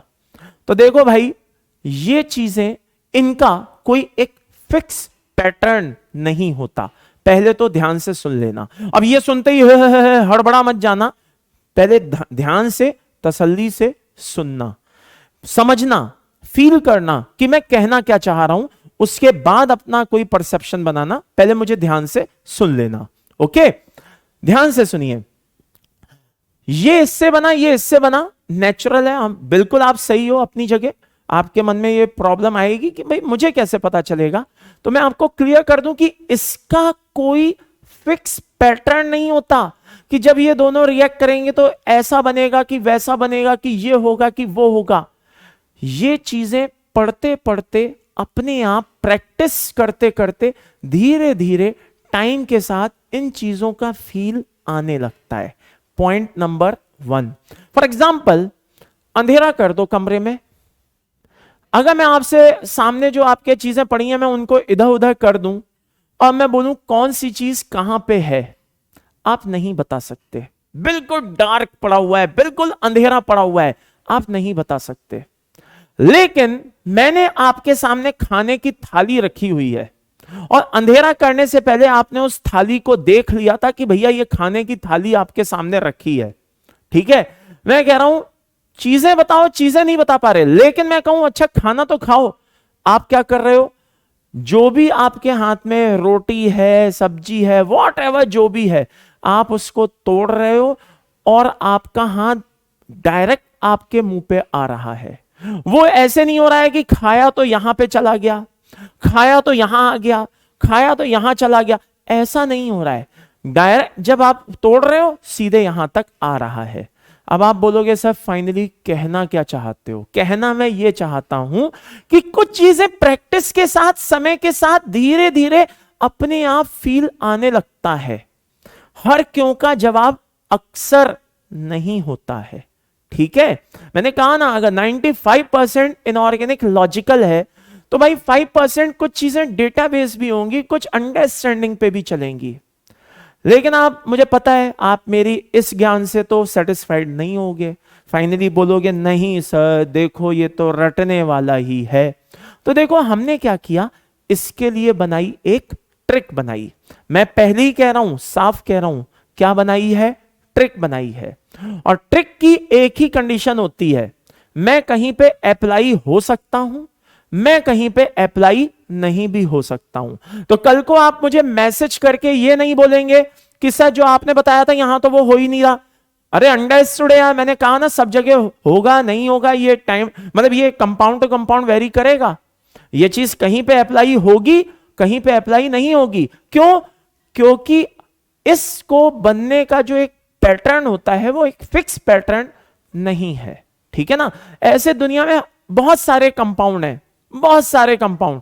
आपके मन में क्वेश्चन आएगा सर यहां 6 आ गया, कहीं मालूम चलेगा 4 आ रहा है, कहीं मालूम चलेगा 2 आ रहा है। अब आप बोलोगे कब 2 आ रहा है, कब 6 आ रहा है, कब 4 आ रहा है, मुझे तो हवा ही नहीं लग रही सर। ये प्रॉब्लम आती है और ये सबके साथ आती है, लेकिन ये समय के साथ सॉल्व हो जाती है। तो अब वो ट्रिक क्या है, वो ट्रिक भी मैं आपको एक्सप्लेन कर देता हूं। लेकिन आपके मन में फिर एक क्वेश्चन आएगा, आप बोलेंगे सर वो जो ट्रिक है जब सब जगह एप्लीकेबल नहीं है तो फिर बताई क्यों रहे हो? तो भाई एक लाइन तो सुनी होगी, something is better than nothing, यानी कि कुछ ना होने से कुछ होना तो अच्छा है। तो कहां तो हम बिल्कुल ब्लैंक हैं, सफा चट्ट हैं, और कहां हमें कुछ सुनने को मिल रहा है, समझने को मिल रहा है, तो भाई हम उसका क्यों ना फायदा उठाएं। तो आइए जरा उसको भी समझे लेते हैं। जब इस तरह के कॉम्प्लेक्स आपको बनाने हैं तो कॉम्प्लेक्स बनाते समय एक बात याद रखिए कि यहां पे जो ऑक्सीडेशन स्टेट है, ठीक है, वही इसमें सेंट्रल एटम की भी ऑक्सीडेशन स्टेट होगी। पॉइंट नंबर 1 इसको कहीं पे नोट कर लीजिए। क्या कि कॉम्प्लेक्स बनाते समय यूजुअली, मैंने क्या बोला? यूजुअली। यूजुअली मतलब कि हर जगह ये अप्लाई हो, एप्लीकेबल हो, ये जरूरी नहीं है। यूजुअली ऐसा होता है। कहने का मतलब है जो ऑक्सीडेशन वहां पे है वही इस कॉम्प्लेक्स के अंदर इस मेटल पे हो, ऐसा हर एक में हो, यह कहना सही नहीं है। तो ये 100 में से 99 में होता भी है, किसी किसी में नहीं भी होता है, दैट्स ऑल। तो ट्रिक क्या कहती है कि जब हम कॉम्प्लेक्स बना रहे हैं तो पॉइंट नंबर 1 इसको लिख लेना भाई, मेरा मुंह मत देखो, बैठ करके लिखना शुरू करो। पॉइंट नंबर 1, हम सेंट्रल एटम की जो सेंट्रल मेटल एटम है, सेंट्रल मेटल एटम को हम शॉर्ट में क्या बोलेंगे बेटा? CMA। क्या बोलेंगे? CMA, सेंट्रल मेटल एटम या आयन, CMA या CMI। ठीक है ना? तो ये जो CMA या CMI वॉट एवर जो भी है, जब हम इसको बना रहे हैं कॉम्प्लेक्स को, तो उसकी ऑक्सीडेशन स्टेट को हम क्या रखेंगे, सेम रखेंगे। तो सेंट्रल मेटल एटम की जो ऑक्सीडेशन स्टेट है, ठीक है ना, उसको हम क्या रखेंगे बेटा, सेम रखेंगे, ठीक है। लेकिन रिमेंबर, नॉट फॉर ऑल, यानी कि हर एक में ऐसा होगा ये जरूरी नहीं है। तो ये हमारी क्या हो गई बेटा, पहली ट्रिक हो गई, नंबर 1। नंबर 2 जो हमारी ट्रिक है, वो सेकंड ट्रिक ये कहती है कि यहां पे वैल्यू कितनी आएगी। इस वैल्यू को हम जानते हैं बेटा, इसको यूजली हम अभी फिलहाल कुछ समय के लिए हम इसको किस नाम से बोलते हैं, कोऑर्डिनेशन नंबर। कि भाई कोऑर्डिनेशन नंबर क्या होगा। कोऑर्डिनेशन नंबर आप में से हो सकता है बहुतों ने सुना हो सकता है ना भी सुना हो। कोऑर्डिनेशन नंबर का यहां पे मतलब है बेटा कि मान लो जैसे ये सेंट्रल मेटल एटम है, ये जो बीच में क्या है, CMA, ये सेंट्रल मेटल एटम है आयरन, और ये आपको एक ग्रुप दिखाई दे रहा है साइनाइड। क्या दिखाई दे रहा है, साइनाइड। साइनाइड एक ऐसा ग्रुप है जो अपना पूरा लोन पेयर, आई रिपीट, जो अपना एक पूरा लोन पेयर आयरन को दे सकता है। अब अभी इस उलझन में मत पड़ जाना, कैसे दे सकता है, कैसे क्या होता है, ये वो फलाना ढिमाका। तो भाई धीरे धीरे सब कुछ पता चलेगा, ठीक है ना। थोड़ा सब्र बनाए रखें, शांति रखें, ओके। तो जरा ध्यान से सुनिएगा। हो क्या रहा है बेटा कि जैसे जैसे जो भी एक एक करके जो भी यहां पे ग्रुप आते जाएंगे, जैसे यहां पे 6 के 6 कौन है, साइनाइड, तो हर एक साइनाइड अपना एक लोन पेयर क्या कर रहा है, CMA को दे रहा है। तो इतनी नॉलेज तो आपको होगी क्या कि अगर एक साइनाइड एक लोन पेयर दे रहा है तो 6 साइनाइड कितने लोन पेयर देंगे, 6, यस और नो। यानी कि इस आयरन को 6 लोन पेयर मिल रहे हैं, करेक्ट। इस आयरन को 6 लोन पेयर मिल रहे हैं, करेक्ट, ओके। तो अब हमें दूसरी जो ट्रिक बनानी है, वो दूसरी ट्रिक क्या है कि आयरन की जो ज्यादा कॉमन ऑक्सीडेशन स्टेट है, आई रिपीट, जो ज्यादा कॉमन ऑक्सीडेशन स्टेट है, जैसे आयरन में जो भी डी ब्लॉक के एलिमेंट्स होते हैं, वो कुछ एक एलिमेंट को छोड़ दिया जाए तो बहुत सारे एलिमेंट्स जो होते हैं वो वेरिएबल ऑक्सीडेशन स्टेट शो करते हैं। तो यहां पे जो आयरन की जो बहुत कॉमन ऑक्सीडेशन स्टेट है वो है जैसे कि +3। क्या है, +3। अब बहुत से बच्चे बोलेंगे सर हमें तो ऑक्सीडेशन के बारे में नॉलेज ही नहीं है, ये नहीं है, वो नहीं है। तो भाई देखो ये 11th के पाप हैं, बात समझ में आ रही है। अब 11th की अगर कुछ कमियां हैं तो वो हैं, अब आप उसको फिर कैसे सुधारें, तो उसके लिए मुझे डी ब्लॉक पे आने दो। किस पे आने दो, डी ब्लॉक। मैंने कहा ना कि मैं ब्लॉक केमिस्ट्री पढ़ाऊंगा, तो जब मैं ब्लॉक केमिस्ट्री पढ़ाऊंगा तो उसमें ये सारी चीजें अच्छे से एक्सप्लेन कर दूंगा, निश्चिंत रहें, ठीक है ना। एनसीईआरटी में भी एक ऑक्सीडेशन के ऊपर बहुत प्यारा सा आर्टिकल दिया हुआ है, आप उसको भी एक अच्छे से पढ़ के देख सकते हैं। लेकिन जब डी ब्लॉक आएगा तो मैं वहां पे बताऊंगा, आप निश्चिंत रहें, उसके लिए आप परेशान ना हो, ओके। तो जरा ध्यान से सुनिए, आयरन की जो कॉमन ऑक्सीडेशन स्टेट होती है वो +3 रहती है। क्या रहती है, +3। तो +3 हमने जो कॉमन ऑक्सीडेशन स्टेट मान ली, जो स्टेबल एक तरह से ऑक्सीडेशन मान ली, उस कॉमन ऑक्सीडेशन, उस स्टेबल ऑक्सीडेशन का डबल हमने क्या कर दिया, कोऑर्डिनेशन नंबर। क्या कर दिया, कोऑर्डिनेशन नंबर। यानी कि सेकंड QSP, जो सेकंड ट्रिक है, नॉट QSP, क्या है, जो सेकंड ट्रिक है वो क्या होगा, कोऑर्डिनेशन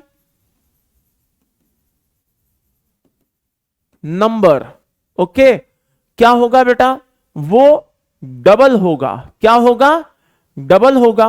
आई रिपीट, क्या होगा, डबल होगा। कोऑर्डिनेशन नंबर डबल किसका, ऑफ स्टेबल ऑक्सीडेशन स्टेट। जी हां, स्टेबल ऑक्सीडेशन स्टेट का क्या करेंगे, डबल कर देंगे। मैं फिर कह रहा हूं ये सब ट्रिक हैं, आप इनको कंसेप्ट मत मान लेना। कोई बोले अरे ये सब ऐसा थोड़ी ना होता है, ये गलत है, वो है, फलाना है, ढिमाका है, आप बोल देना हाँ भाई हमें भी पता है, ये सिर्फ एक ट्रिक है और हमें भी पता है कि ये सब जगह अप्लाई नहीं होती है, लेकिन सर ने हमें सिर्फ इसलिए बताई है ताकि हम कुछ हद तक कॉम्प्लेक्स पे कंट्रोल कर सकें। अदरवाइज कॉम्प्लेक्स ऐसे हैं कि क्या बन रहे हैं क्या नहीं बन रहे हैं, शुरू में थोड़ी सी दिक्कत आती है। तो उस दिक्कत से निपटने के लिए, आई रिपीट, उस दिक्कत से बचने के लिए हमने ये क्या किया, दोनों ट्रिक्स को फॉलो किया। तो अब जरा देखिए ध्यान से, दिखने में यहां पे +2 दिखाई दे रहा है, लेकिन इसकी ज्यादा स्टेबल ऑक्सीडेशन क्या है, +3। +2 से ज्यादा कौन है, +3। हमने उसका डबल क्या ले लिया, कोऑर्डिनेशन नंबर। तो अब ये Fe+2 है और अंदर यहां पे हमने साइनाइड कितने ले लिए, 6। तो एक साइनाइड पे क्या है बेटा, -1 चार्ज है, 6 पे कितने हो गए, -6। तो ये +2 है और अंदर -6 है, तो +2 -6 यानी कि ब्रैकेट के बाहर क्या आएगा, -4, और उस -4 को बैलेंस करने के लिए हम लगा देंगे K4। क्या लगा देंगे, K4, क्योंकि एक K पे क्या होता है, +1 चार्ज होता है, तो 4K प्लस लगा दिया तो बन गया साहब K4। तो ये कॉम्प्लेक्स बन के तैयार हो गया K4 FeCN6। तो मैं एक बार दोबारा से बोले देता हूं, नंबर 1 ऑक्सीडेशन हमने वही रखी जो सिंपल सॉल्ट में थी, नंबर 1। नंबर 2 कोऑर्डिनेशन नंबर हमने डबल कर दिया उस ऑक्सीडेशन का जो ज्यादा कॉमन थी या ज्यादा स्टेबल थी, वो क्या मान ली हमने, +3। ठीक है, तो +3 का डबल हमने यहां पे क्या कर दिया, 6। अब ब्रैकेट के अंदर 2 चार्ज हैं, एक +2 है, एक -6 है, तो +2 -6, इतनी तो मैथ सबको आती होगी। क्या बचा, -4, यानी कि इसको बैलेंस करने के लिए हमने लगा दिया K4। Correct, very good. चलिए, यही काम हमने क्या किया, यही काम हमने इसमें भी किया। यहां पे देखिए ये आयरन की ऑक्सीडेशन +3 है, तो यहां पे भी हमने उसको क्या रहने दिया, +3। अच्छा, यही इसकी ज्यादा कॉमन या ज्यादा स्टेबल ऑक्सीडेशन है +2 से, तो हमने क्या किया, इसका डबल कर दिया, कोऑर्डिनेशन नंबर 6 यहां पे मैनेज कर दिया और मैनेज करके हमने ये लगा दिया। तो भाई ये ट्रिक है, ये कई जगह आपको फेल होती हुई दिखाई देगी, मैं खुद कह रहा हूं, लेकिन फिर वही कहूंगा, something is better than nothing. Okay, चलिए अब आगे। अब हमें ये प्रूफ करना है कि ये जो कॉम्प्लेक्स कंपाउंड है, ये जो कॉम्प्लेक्स कंपाउंड है, ये क्या कहते हैं, इन सारी कंडीशंस को फुलफिल करता है या नहीं करता है, ये प्रूफ करना है। तो हुआ क्या कि जब हमने इसको एक्वस मीडियम में सपोज डाला, तो वहां पे हमें 4K+ मिला और हमें मिला FeCN6 4-। इसी तरह से यहां पे क्या मिला हमें, 3K+ और FeCN6 3-। तो जब हम एक्वस मीडियम में वाटर सैंपल को हमने लिया और हमने चेक किया, तो K+ हमें टेस्ट देता हुआ दिखाई देगा, लेकिन यहां पे Fe+2 आयन या Fe+3 आयन अलग से टेस्ट देते हुए दिखाई नहीं देंगे, साइनाइड अलग से टेस्ट देता हुआ दिखाई नहीं देगा। टेस्ट अगर कोई दे रहा होगा तो कौन दे रहा होगा, पूरा का पूरा ये कॉम्प्लेक्स आयन, पूरा का पूरा ये कॉम्प्लेक्स आयन टेस्ट दे रहा होगा, अलग अलग आयंस अपना टेस्ट नहीं दे रहे होंगे। तो कहने का मतलब यह है कि कॉम्प्लेक्स ने अपनी आइडेंटिटी को नहीं खोया। आई रिपीट, कॉम्प्लेक्स ने अपनी आइडेंटिटी को नहीं खोया, लेकिन आयंस ने अपनी आइडेंटिटी को खो दिया, और हर एक आयन अपनी प्रेजेंस शो करे ये जरूरी नहीं है। तो ये कॉपी कर लीजिएगा, आगे बढ़ते हैं। ओके, चलिए, कॉपी करने का तरीका तो पता है ना, वीडियो को क्या करो भाई, पॉज करो, कॉपी करो और आगे बढ़ जाओ। चलो अब बात करते हैं बेटा प्रिडिक्ट। ये क्वेश्चन आ गया है, ठीक है ना।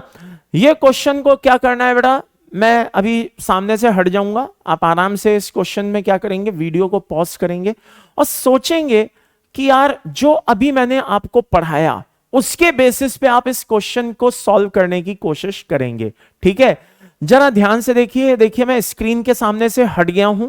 हाँ, क्वेश्चन पढ़िए। Predict which among the following property given below belong to double salt and coordination compound.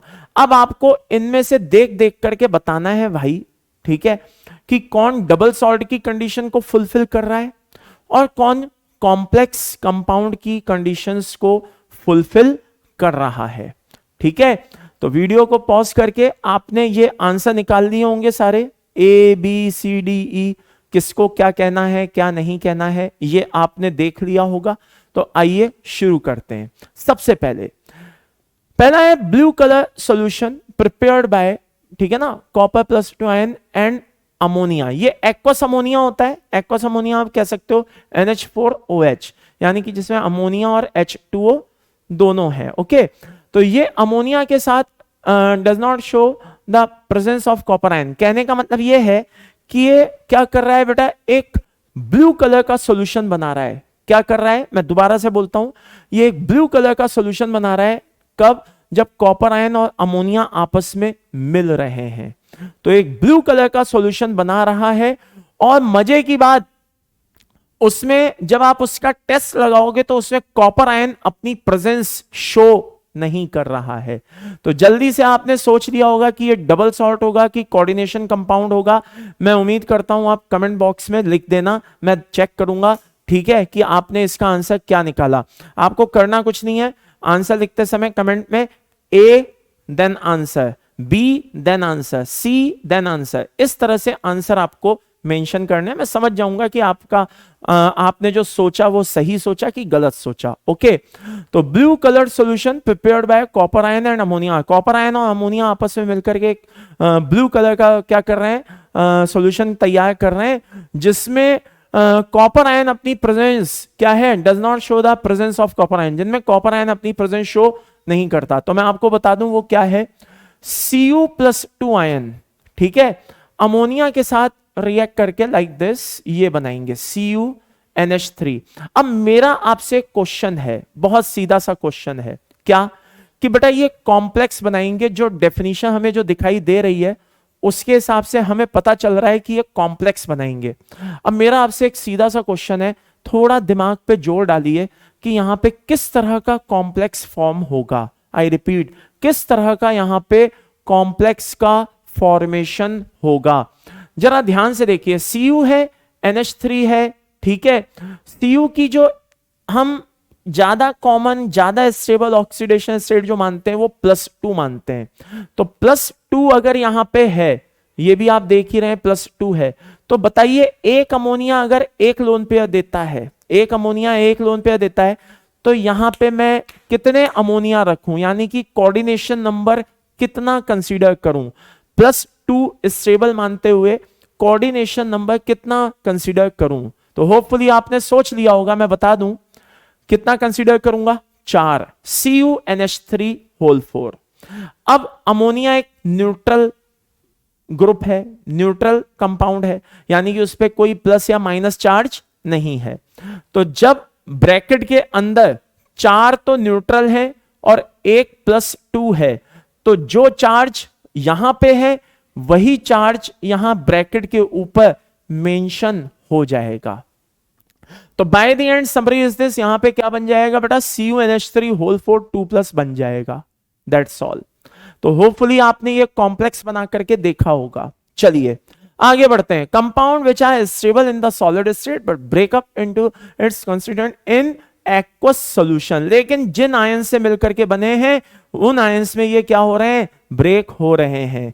तो ये क्या हो सकता है बेटा, इस तरह का कंपाउंड क्या हो सकता है, डबल सॉल्ट हो सकता है। एक्वस सॉल्यूशन ऑफ कार्नेलाइट, अभी बता करके चुका हूं, कार्नेलाइट को आप क्या मानोगे, डबल सॉल्ट मानोगे कि कॉम्प्लेक्स कंपाउंड मानोगे, ऑफ कोर्स डबल सॉल्ट मानेंगे।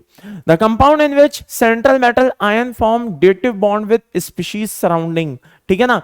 अभी मैंने बोला था कि जो ग्रुप होते हैं वो अपना लोन पेयर देते हैं। तो जब लोन पेयर कोई दे रहा है यानी कि कोऑर्डिनेट बॉन्ड बना रहा है।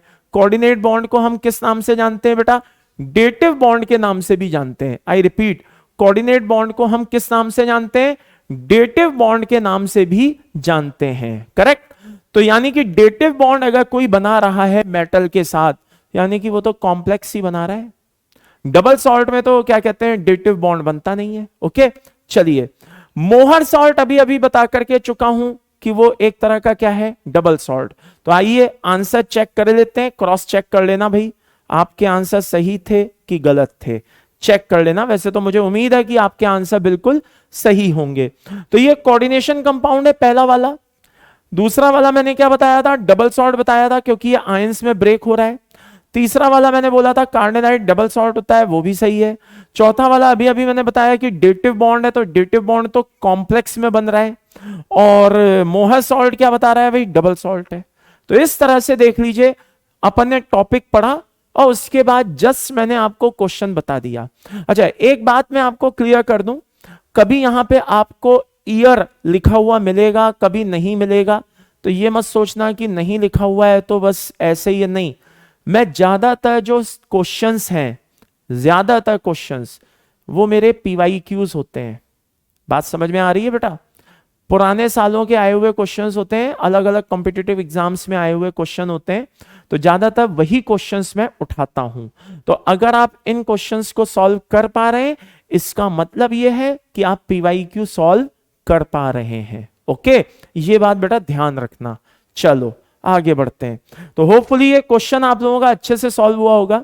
आगे बढ़ते हैं भाई, अगला question. Some salt although containing two different metallic elements, अलग अलग दो different metallic elements रखते हैं, लेकिन give test for one of them in solution, लेकिन उन दोनों में से कोई टेस्ट क्या होता है, एक ही देता है। तो बताइए ऐसे मतलब इसको क्या कहेंगे? सोचिए, 30 सेकंड का समय लीजिए, वीडियो को पॉज करिए, 30 सेकंड का समय लीजिए और आंसर दे डालिए और कमेंट बॉक्स में जरूर मेंशन करना, ठीक है? चलिए आइए, खैर मैं तो बताऊं आपको क्या बोलते हैं। देखो मान लो बेटा ये K4 FeCN होल 6 है, करेक्ट? क्या इसमें दो मेटल आयंस है या नहीं है? K भी है और Fe भी है, हाँ या ना? हाँ है।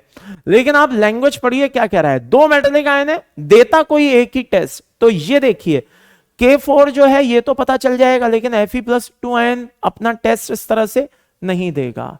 तो क्या है, some salt although containing two different metallic element give test of one of them, कोई एक ही इनमें से दे रहा है तो K दे देगा, लेकिन आयरन अपना एग्जिस्टेंस लूज कर चुका है। यस और नो, अभी अभी बताया था। तो ये इसका आंसर क्या होना चाहिए मेरे हिसाब से, कॉम्प्लेक्स सॉल्ट। एंड होपफुली आपने भी यही सोचा होगा। चलिए अगला क्वेश्चन, मैं तो कुछ नहीं बोलूंगा भाई, मैं चुप हो जाता हूं। अब मैं देखता हूं कि आप कितना दिमाग दौड़ाते हैं। क्वेश्चन पढ़ लीजिए, आपके सामने लिखा है aqueous solution of FeSO4 give test for both Fe+2 ion and SO4 2- ion, दोनों का टेस्ट देता है।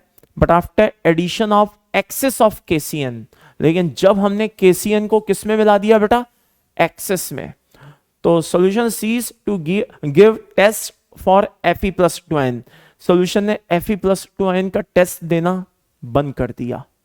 बताओ ऐसा क्या हुआ, किस चीज का फॉर्मेशन हुआ, सोचो। तो आपने इतनी देर में वीडियो पॉज करके सोच लिया होगा। बता दूं मैं आपको, जब अपने पास Fe+2 आयन नॉर्मल थे, मतलब वही FeSO4 की प्रेजेंस में, तब तक तो सब सही था। जब आप KCN को किस में लाए बेटा, एक्सेस में लाए। किस में लाए, एक्सेस में लाए। तो एक्सेस वर्ड का मीनिंग आप समझ जाओ क्या, कि वो यहां पे कह रहा है कि आपने कॉम्प्लेक्स बना लिया। क्या बना लिया, कॉम्प्लेक्स। क्योंकि जब आप पहली बार में KCN लाओगे तो FeSO4 FeCN होल ट्वाइस में कन्वर्ट हो जाएगा, लेकिन आप जब एक्सेस में KCN लाओगे तो वो फिर उससे रिएक्ट करके फाइनली कॉम्प्लेक्स बनाएगा। एंड दिस टाइम जो कॉम्प्लेक्स बनेगा वो कौन सा बनेगा, लाइक दिस। एंड उम्मीद करता हूं कि आपको इस बार इस कॉम्प्लेक्स को पहचानने में दिक्कत नहीं आई होगी। ये Fe+2 है, यहां पे भी +2 रहेगा। और क्या कहते हैं इसकी, हम इस जो ज्यादा स्टेबल ऑक्सीडेशन कंसीडर करते हैं वो, या कॉमन ऑक्सीडेशन जो कंसीडर करते हैं वो क्या करते हैं, +3। तो उसका डबल हमने यहां पे क्या ले लिया, कोऑर्डिनेशन नंबर ले लिया, और फाइनली इसको हमने बना करके तैयार कर दिया। तो अंदर आप देखिए, जस्ट ए सेकेंड, इसको थोड़ा साफ साफ लिखे देता हूं, ठीक है। ये लीजिए, तो ये क्या हुआ अंदर +2 -6, तो बाहर आया -4, बैलेंस करने के लिए लगा दिया K4। अब आपको मैं एक बात बता दूं, बहुत से बच्चे इस तरह के उसमें ऑक्सीडेशन स्टेट को क्या करते हैं, कैलकुलेट करने के लिए पेन कॉपी का सहारा लेते हैं। मैं कहता हूं आपको पेन कॉपी किसी चीज की जरूरत नहीं है, थोड़ा सा बस कॉमन सेंस लगाने की जरूरत है, और आप बिना पेन चलाए, बिना कॉपी को यूज किए आप अंदर ऑक्सीडेशन स्टेट बता सकते हैं। कैसे, आइए जरा ध्यान से देखिए। बाहर 4+ है, आई रिपीट, बाहर 4+ है, तो अगर बाहर 4+ है यानी कि यहां पे 4- है, और अगर अंदर -6 होते हुए भी बाहर -4 ही है, बाहर 4+ है, यहां पे 4+ है तो यहां पे 4- है, और अंदर -6 होते हुए भी बाहर -4 है, इसका मतलब अंदर +2 है। तो अंदर -6 होते हुए भी बाहर -4 है, इसका मतलब अंदर +2 है। तो ये देखिए हमने क्या किया, उल्टा चले, पहले हम यहां से यहां आते थे, अब हम यहां से यहां चले गए, तो देखो हमने ऑक्सीडेशन निकालना भी सीख लिया, और आपके चेहरे की मुस्कान बता रही है कि हाँ सर मजा आ गया, ऑक्सीडेशन निकालना हमें आ गया। यही पैटर्न आपको हर जगह अप्लाई करना है। ये बात अच्छे से समझ में आ गई भाई सभी को? चलिए बहुत बढ़िया, आगे ये है बेटा स्टेबिलिटी ऑफ कोऑर्डिनेशन कंपाउंड। इसको भी समझना बहुत जरूरी है, रीजन इसके बेसिस पे हम कॉम्प्लेक्स के टाइप्स को डिस्कस करेंगे कि भाई कॉम्प्लेक्स कितने टाइप के होते हैं। सबसे पहले केएस या केएफ, आपने मे बी इन दोनों में से एक नाम या दोनों नाम शायद सुने हो। केएस का मतलब होता है स्टेबिलिटी कांस्टेंट, और केएफ का मतलब होता है फॉर्मेशन कांस्टेंट। दोनों को हम एक ही तरह से कंसीडर कर रहे हैं। आप इसको ऐसे समझिए कि ए है प्लस बी है, मिलकर के क्या बन रहा है बेटा, सी। अगर मैं इन दोनों की बात करूं तो ये दोनों कौन है बेटा, रिएक्टेंट।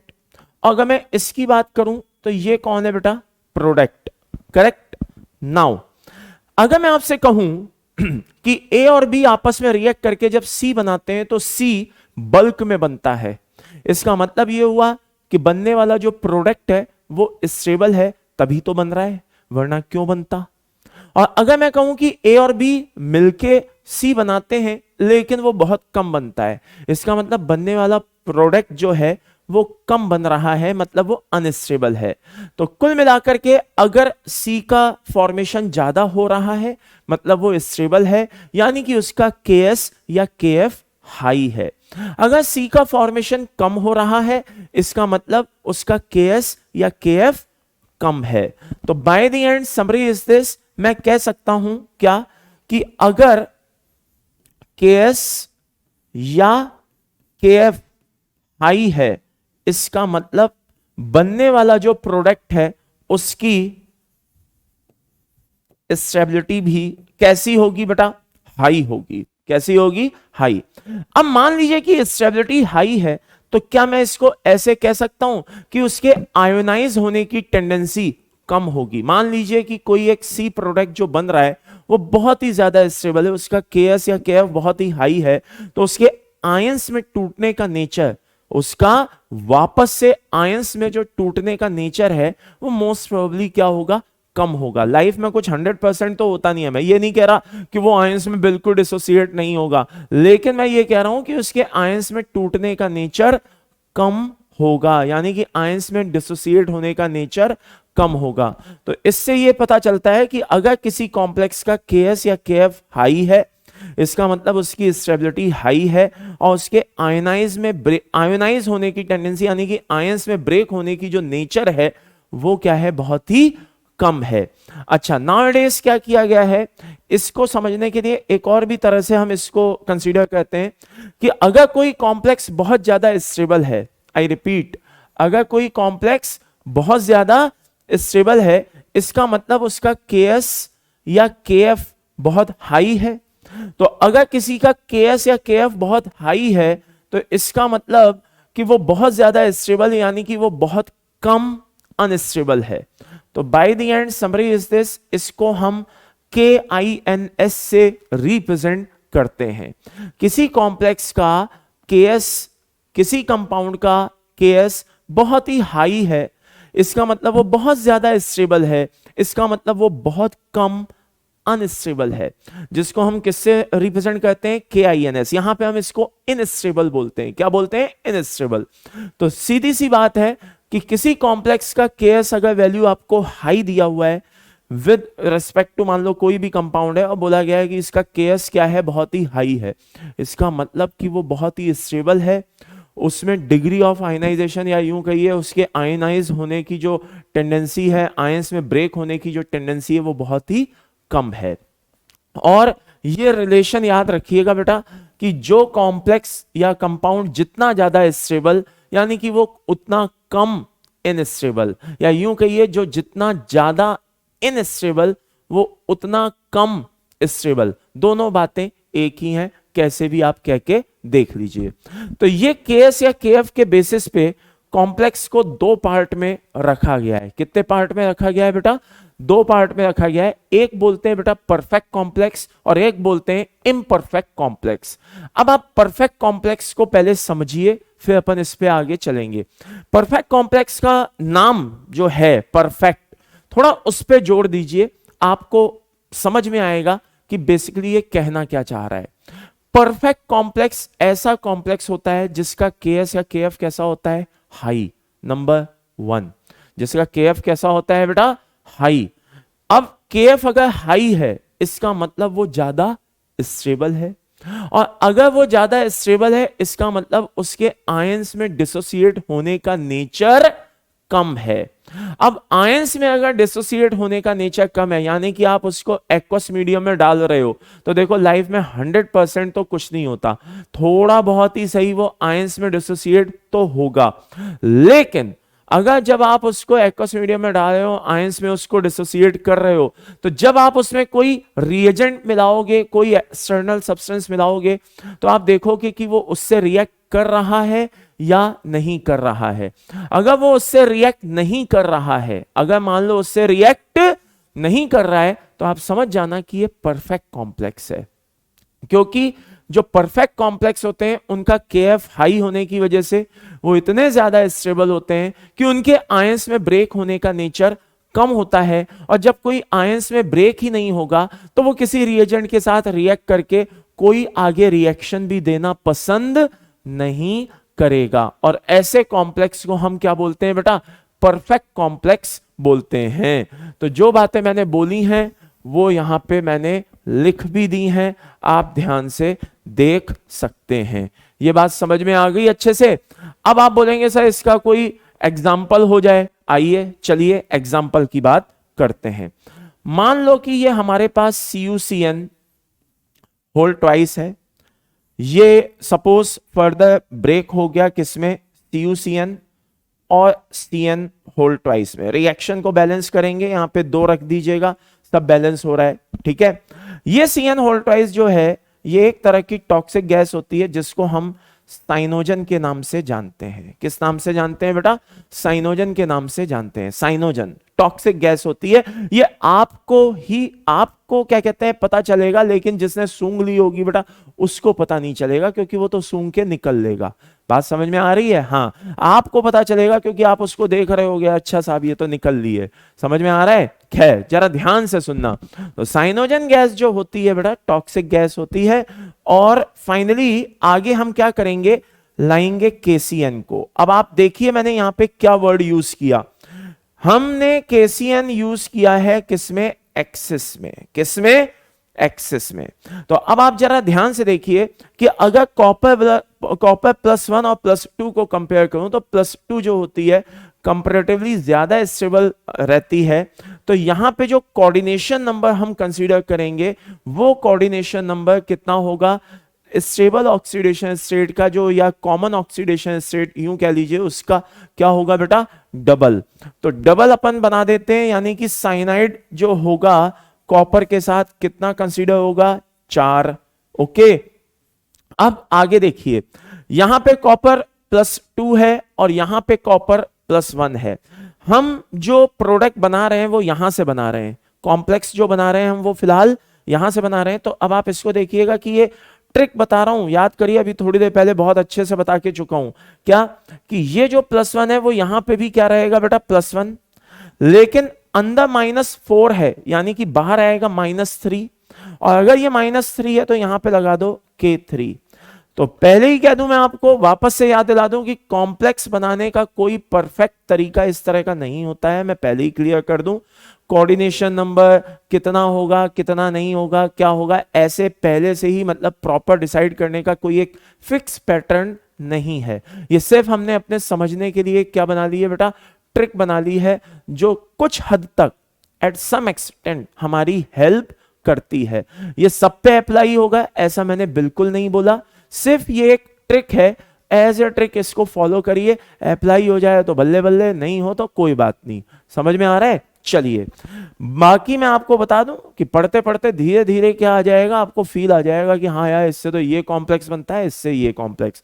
और वैसे मैं आपको बता दूं कि हमारे सिलेबस में 2 तरह के कोऑर्डिनेशन नंबर हैं, एक 4 और एक 6। इन्हीं के इर्द गिर्द पूरी कोऑर्डिनेशन केमिस्ट्री घूमेगी, ये बात ध्यान रखिएगा। इन्हीं के आसपास, इन्हीं के चारों तरफ क्या घूमेगी बेटा, हमारी कोऑर्डिनेशन केमिस्ट्री घूमेगी, ये बात ध्यान रखिएगा। अब आगे इस कॉम्प्लेक्स को मैंने क्या किया, मान लो एक्वस मीडियम में डाल दिया, तो ये बहुत ही फीबली आयोनाइज होगा और क्या बनाएगा, 3K+ बनाएगा, और साथ में क्या बनाएगा बेटा, CuCN होल 4 3- बनाएगा। करेक्ट। अब आप इसको ऐसे समझिए कि 3 बच्चे हैं, एक 5 साल का, एक 10 साल का और एक 15 साल का। तीनों बच्चों के सामने मैंने एक एक पिज्जा रख दिया सेम साइज का। 5 साल का बच्चा उस पूरे पिज्जा को ऑब्वियसली नहीं खा सकता, मान लो लार्ज साइज पिज्जा है, ठीक है ना। 5 साल का बच्चा उस पूरे पिज्जा को नहीं खा सकता क्योंकि वो बहुत उसके लिए ज्यादा है। आगे मान लो 10 साल का बच्चा है, मान लो कि उसने 50% या 40% पिज्जा उसमें से खा लिया। 15 साल का बच्चा है, मान लो उसने उसमें से 70% या 80% पिज्जा खा लिया। कहने का मतलब यह है कि जो पिज्जा उसके सामने मैंने रखा या जो भी फूड प्रोडक्ट मैंने उसके सामने रखा, तो 5 साल के बच्चे के लिए बहुत ज्यादा है, 10 साल के बच्चे के लिए एवरेज है, और 15 साल के बच्चे के लिए तो वो मामूली बात है। ओके, चलिए, तो इसी तरह से क्या हो रहा है कि जब ये एक्वस मीडियम में डाला जा रहा है और ये वहां पे आयोनाइज हो रहे हैं, क्या हो रहे हैं, आयोनाइज। तो जब मैं इसमें कोई रिएजेंट मिलाऊंगा तो हो सकता है कि ये जो कंसंट्रेशन यहां पे रिलीज हो रही है, आयंस की जो कंसंट्रेशन क्या हो रही है बेटा, रिलीज हो रही है, हो सकता है वो उस रिएजेंट के लिए सफिशिएंट हो सकता है कि वो उस रिएजेंट के लिए सफिशिएंट ना भी हो।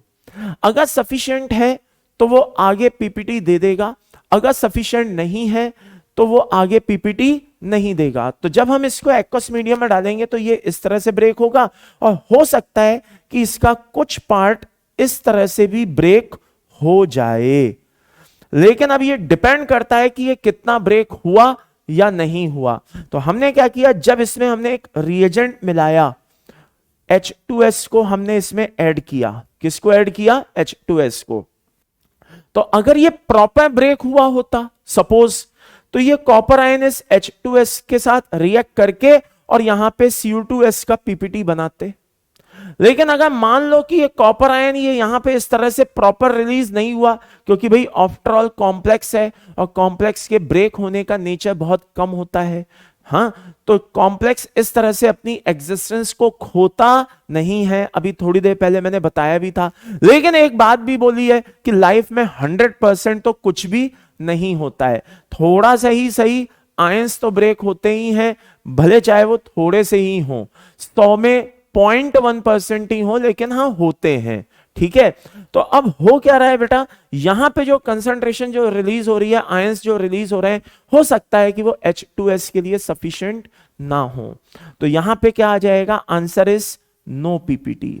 अब जैसे ही नो पीपीटी आया, हम समझ गए कि भैया ये तो परफेक्ट कॉम्प्लेक्स है जो आयंस में ब्रेक नहीं होता, ठीक है, जो किसी रिएजेंट के साथ इस तरह से रिएक्शन नहीं देता, जिसका KF कैसा है, हाई है। और यही सारे पॉइंट्स मैंने यहां पे मेंशन किए हैं, आप देख सकते हैं। वीडियो पॉज करके आप इसको प्रॉपर कॉपी कर सकते हैं। बहुत ध्यान से सुनिएगा, ऐसे कॉम्प्लेक्स जिनका केएफ हाई होता है वो स्टेबल होते हैं, जो स्टेबल होते हैं वो आयंस में ब्रेक कम होते हैं या होते ही नहीं है, या यूं कहिए कि बहुत कम होते हैं, और हर एक रिएजेंट के साथ रिएक्शन देना पसंद नहीं करते। बात समझ में आई? तो इसको पॉज करके कॉपी कर लेना बेटा। अब मैं आगे बढ़ता हूं, जरा ध्यान से देखना। अगला आता है बेटा इम्परफेक्ट कॉम्प्लेक्स। अभी हमने पढ़ा क्या? Perfect complex. अब क्या है? Imperfect complex. अब मुझे पता नहीं क्यों आपकी चेहरे पे मुस्कान फील हो रही है, क्योंकि मुझे पता है शायद ये बहुतों को ये बात समझ में आ गई है, अगर मैं गलत नहीं हूं तो। इम्परफेक्ट कॉम्प्लेक्स जो है, नाम से साफ समझ में आ रहा है कि अगर जो भी हमने परफेक्ट में पढ़ा है उसका क्या कर दें, जस्ट अपोजिट कर दें, तो वो क्या होगा? इम्परफेक्ट होगा। कैसे? इम्परफेक्ट कॉम्प्लेक्स का मतलब है कि इसका केएफ कैसा होगा? लो। कैसा होगा? अनस्टेबल। कैसा होगा? आयंस में ब्रेक होने का नेचर कंपैरेटिवली ज्यादा होगा। आयंस में ब्रेक होने का नेचर कंपैरेटिवली ज्यादा होगा। बात समझ में आ रही है? और हो सकता है कि ये रिएजेंट के साथ रिएक्शन दे दे, यानी कि पीपीटी दे दे। तो ये सारे कैरेक्टरिस्टिक्स किसमें होते हैं बेटा? ये सारे कैरेक्टरिस्टिक्स होते हैं आपके इम्परफेक्ट कॉम्प्लेक्स में। किसमें होते हैं? इम्परफेक्ट कॉम्प्लेक्स में। अब आप बोलेंगे सर इसका कोई एग्जांपल हो जाए। क्यों नहीं साहब, बिल्कुल। मान लो कि ये CdCN होल ट्वाइस है और हमने इसकी रिएक्शन KCN से जा कराई। जब KCN से रिएक्शन कराई तो कैडमियम की स्टेबल ऑक्सीडेशन स्टेट +2 है, मान लीजिए। क्या है? +2। आपको भी पता ही होगा। तो यहां पर CdCN, और जल्दी से बताइए कितने CN लगेंगे? +2 ऑक्सीडेशन है, कितने CN अप्लाई करूं? वेरी गुड, मुझे उम्मीद है कि आपने इतनी देर में सोच लिया होगा। 4 CN अप्लाई करूंगा यहां पे। अब आप ऐसे सोचिए कि ये यहां पे +2 था, तो ये यहां पे भी +2 ही रहेगा। और मजे की बात, अंदर +2 -4 है, यानी कि बाहर -2 होगा, तो उसको बैलेंस करने के लिए यहां पे K2 होगा। तो देखा आपने, सिर्फ ट्रिक मैं अप्लाई कर रहा हूं, अप्लाई हो रही है, बढ़िया है। जब तक जहां तक अप्लाई होते रहिए, करते रहिए, ठीक है। और फिर भी एक बात बता दूं, कोऑर्डिनेशन नंबर 4 और 6 हमारे सिलेबस में कॉमन है। ओके, चलिए अब आगे मैंने क्या किया, एक्वस मीडियम में इसको डाल दिया, तो क्या होगा भाई? K+ बनेगा, और क्या बनेगा? CdCN होल 4 2- भी बनेगा। लेकिन हो सकता है कि ये आयोनाइज हो जाए, थोड़ा बहुत अपनी एग्जिस्टेंस को कुछ हद तक लूज कर दे।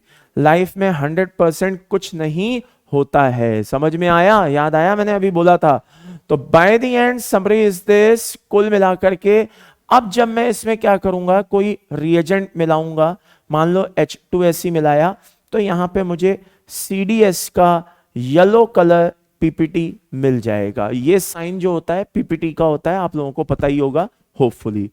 तो यहां पे PPT मिल जाएगा। जिस बच्चे को PPT के बारे में ना पता हो, बता दूं भाई, PPT का मतलब होता है ऐसा कंपाउंड जो इनसॉल्युबल होता है और नीचे जाकर के सेटल हो जाता है। Okay, that is called PPT। Okay, तो PPT मिलेगा, येलो कलर का PPT मिलेगा बेटा। और फाइनली हम कह सकते हैं कि ये कॉम्प्लेक्स क्या है? इम्परफेक्ट है, क्योंकि इसने किसी के साथ रिएक्शन दे दी।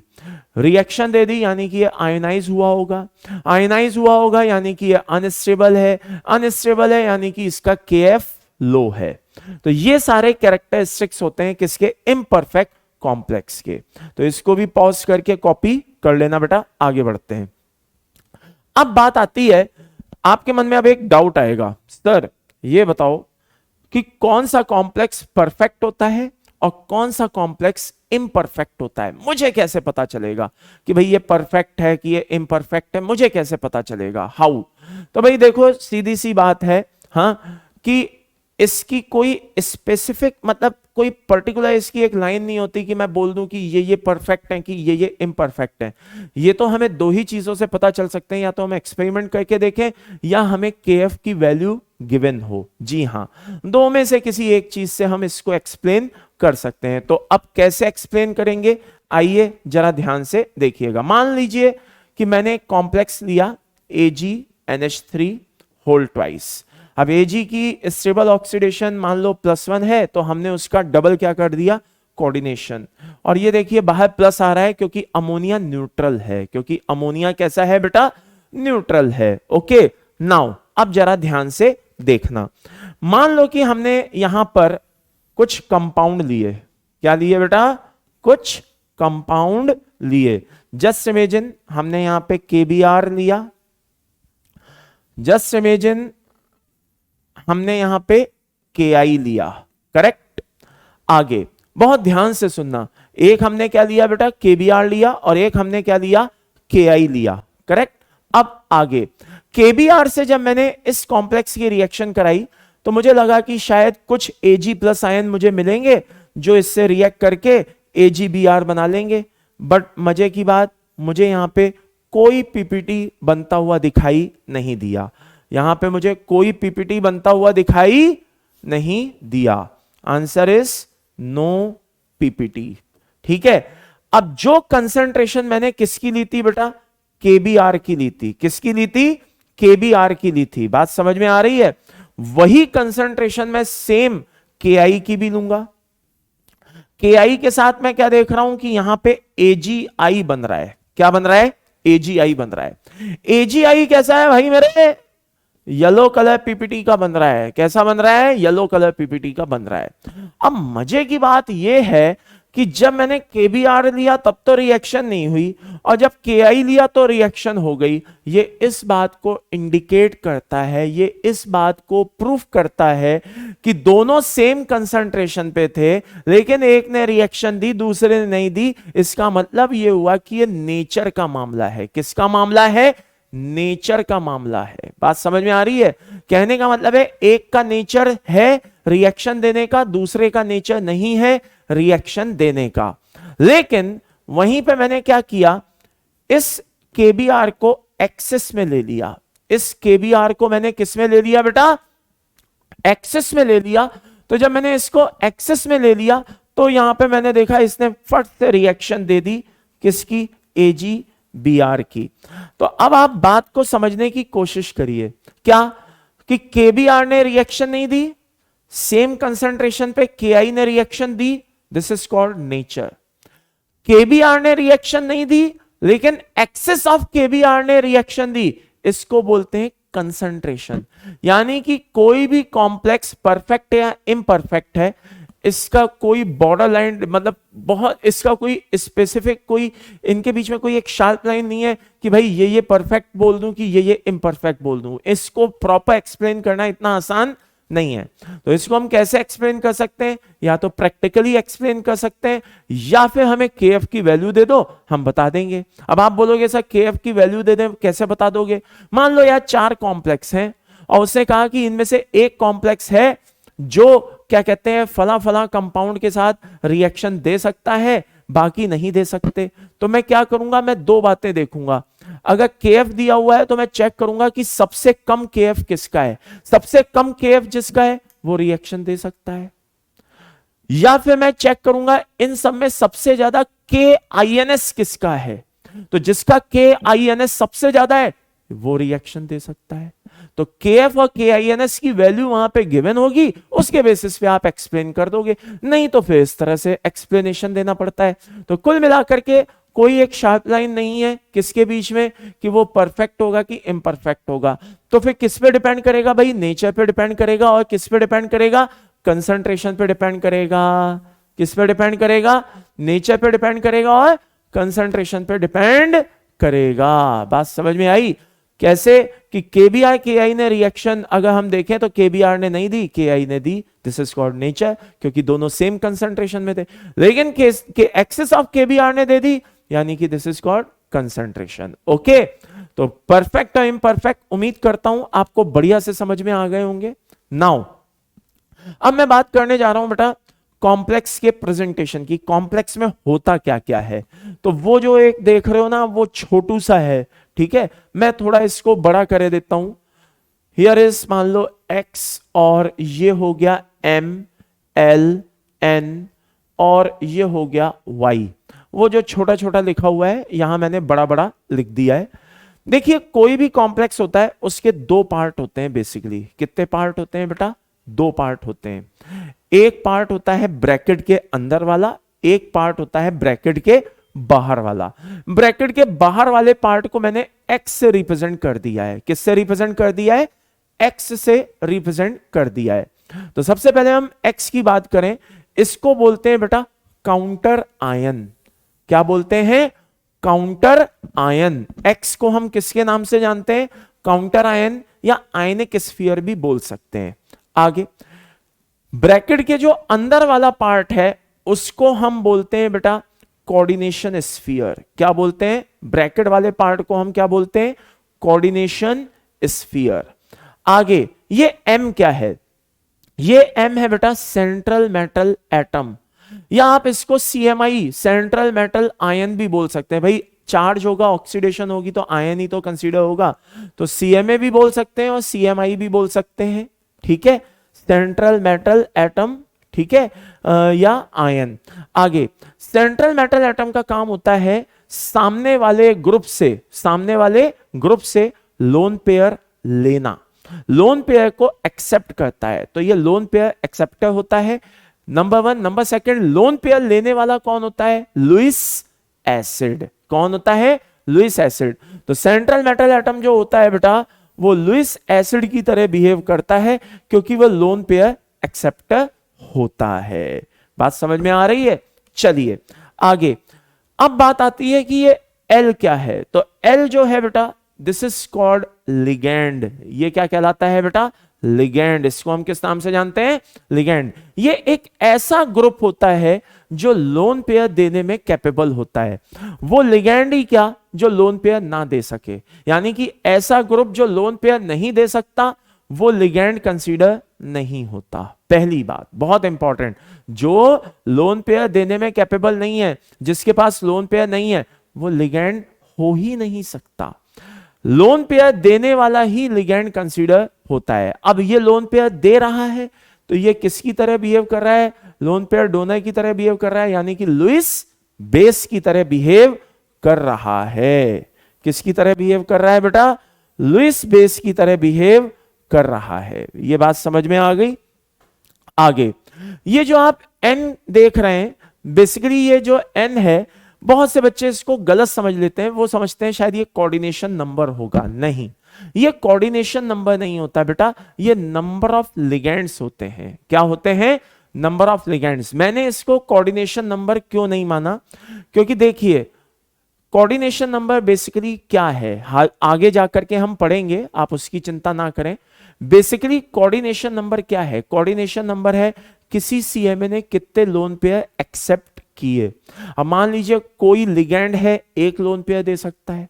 कोई लिगैंड ऐसे भी हो सकते हैं जो दो लोन पेयर दे सकते हैं। कोई लिगैंड ऐसे भी होते हैं जो तीन लोन पेयर भी दे सकते हैं। अब यहां पे कुछ ज्ञानी होंगे वो जल्दी से मैसेज करना शुरू करेंगे, सर हमें कैसे पता चलेगा कि कौन कितने लोन पेयर दे सकता है? तो भाई साहब चैप्टर अभी शुरू हुआ है, धीरे धीरे सब कुछ पता चलेगा। पहले ही लेक्चर में सब बता दूंगा तो फिर तो बोलोगे सर एक काम करो, एक ही लेक्चर में पूरी कोऑर्डिनेशन क्या पूरी इनऑर्गेनिक ही खत्म कर दो और कल जाकर के हम मेंस और एडवांस दे आते हैं। तो भाई ऐसा है, चीजें टाइम से धीरे धीरे, ठीक है ना, ओपन होती रहेंगी। आप उनको समझते रहिएगा और आगे बढ़ते रहिएगा। तो प्लीज जल्दबाजी मत करिएगा। हाँ, कोई लाइन बोल दी, अच्छा सर ये कैसे होता है? अरे भाई शुरू किया है तो बताएंगे ही ना, रास्ते में छोड़ के थोड़ी ना भाग जाएंगे। ठीक है, तो इसलिए निश्चिंत रहें, सब कुछ पता चलेगा कि कैसे पता चलता है कि कौन लोन पेयर कितना देता है, क्या देता है, ये सब पता चलेगा। चलिए, तो by the end summary is this, ये लुईस बेस की तरह बिहेव करता है। नंबर ऑफ लिगैंड ये होता है, एन क्या होता है? Number of ligand. इसको कोऑर्डिनेशन नंबर मत मान लेना, ठीक है ना? हाँ, क्योंकि मान लो कोऑर्डिनेशन नंबर 6 है, सपोज कोऑर्डिनेशन नंबर मान लो क्या है? 6 है, यानी कि 6 लोन पेयर आ रहे हैं। अब 6 लोन पेयर हो सकता है 6 लिगैंड से आए, हो सकता है एक से ही आए, क्योंकि कुछ ऐसे भी लिगैंड होते हैं जो अकेले ही 6 लोन पेयर दे देते हैं, कुछ ऐसे भी होते हैं जो एक ही देता है। तो ये डिपेंड करता है कि सामने लोन पेयर देने का नेचर कैसा है। ओके, चलिए लास्ट एंड फाइनल बोल आप सोच रहे होंगे वो भाई वाई क्या होता है? वाई होता है charge on coordination sphere. Charge on coordination sphere मतलब कॉम्प्लेक्स पर कितना चार्ज है। बात समझ में आ रही है? अभी वो सब बताएंगे, आप चिंता ना करें। कॉम्प्लेक्स पे कितना चार्ज है, तो वो क्या हो गया बेटा? Charge on coordination sphere.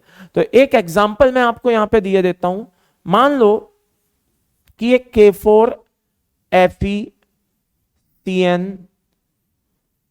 Whole 6 है। अगर मैं इसको तोड़ूं तो ये 4K प्लस है, और ये क्या हो गया बेटा? FeCN होल 6, ठीक है, क्या है? 4 माइनस। तो ये जो 4 माइनस आप देख रहे हैं, this is charge on coordination sphere. ये 4 माइनस क्या है बेटा? Charge on coordination sphere. तो ये माइनस भी हो सकता है, ये प्लस भी हो सकता है। हो सकता है कि यहां पे कोई चार्ज ही ना हो। ये बात समझ में आ गई? हो सकता है कि यहां पे कोई चार्ज ही ना हो। एंड लास्ट एंड फाइनल, ज्यादातर मन में इस तरह का क्वेश्चन आता है कि भाई ज्यादातर कॉम्प्लेक्स कंपाउंड बनाने का नेचर, इस तरह का नेचर किन का होता है? तो बेटा वो डी ब्लॉक के एलिमेंट्स का होता है।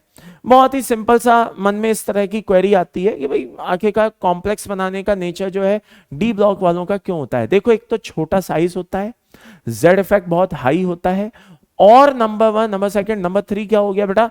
डी ऑर्बिटल्स अवेलेबल होते हैं। तो इन 3 रीजंस के चलते कॉम्प्लेक्स बनाने का नेचर डी ब्लॉक के एलिमेंट्स में ज्यादा होता है। बनाने में एस ब्लॉक, पी ब्लॉक के भी बनाते हैं, मैं मना नहीं करूंगा। बनाने में एफ ब्लॉक के भी कुछ एक बनाते हैं, लेकिन सबसे ज्यादा जो स्ट्रॉन्ग नेचर होता है वो डी ब्लॉक के एलिमेंट्स का होता है। वही सबसे ज्यादा कॉम्प्लेक्स बनाने में बिलीव करते हैं, due to small size, high Z effect and d orbitals का अवेलेबल होना। ओके, तो ये था हमारा आज का लेक्चर। आज मैंने ज्यादा जानबूझ के नहीं पढ़ाया है, थोड़ा धीरे धीरे अपन आगे बढ़ेंगे। पहले आप इन सब चीजों को एक बार आज रिकैप करिएगा, समझिएगा, फिर अगले टर्न से हम आगे बढ़ेंगे, लिगेंड्स के बारे में पढ़ेंगे, डिटेल स्टडी करेंगे। तो थैंक यू वेरी मच। उम्मीद करता हूं कि आपको बढ़िया से अच्छे से समझ में आया होगा, और रोज का रोज पढ़ते रहें, ठीक है? याद रखना, सेल्फ स्टडी को समय देते रहें, और क्वेश्चंस धीरे धीरे आपको प्रोवाइड कराएंगे, और वो सब ऐप पे अवेलेबल होंगे जैसा कि ओरिएंटेशन में बताया गया था। तो बढ़िया से क्वेश्चन प्रैक्टिस करते रहिएगा। Take care, bye bye.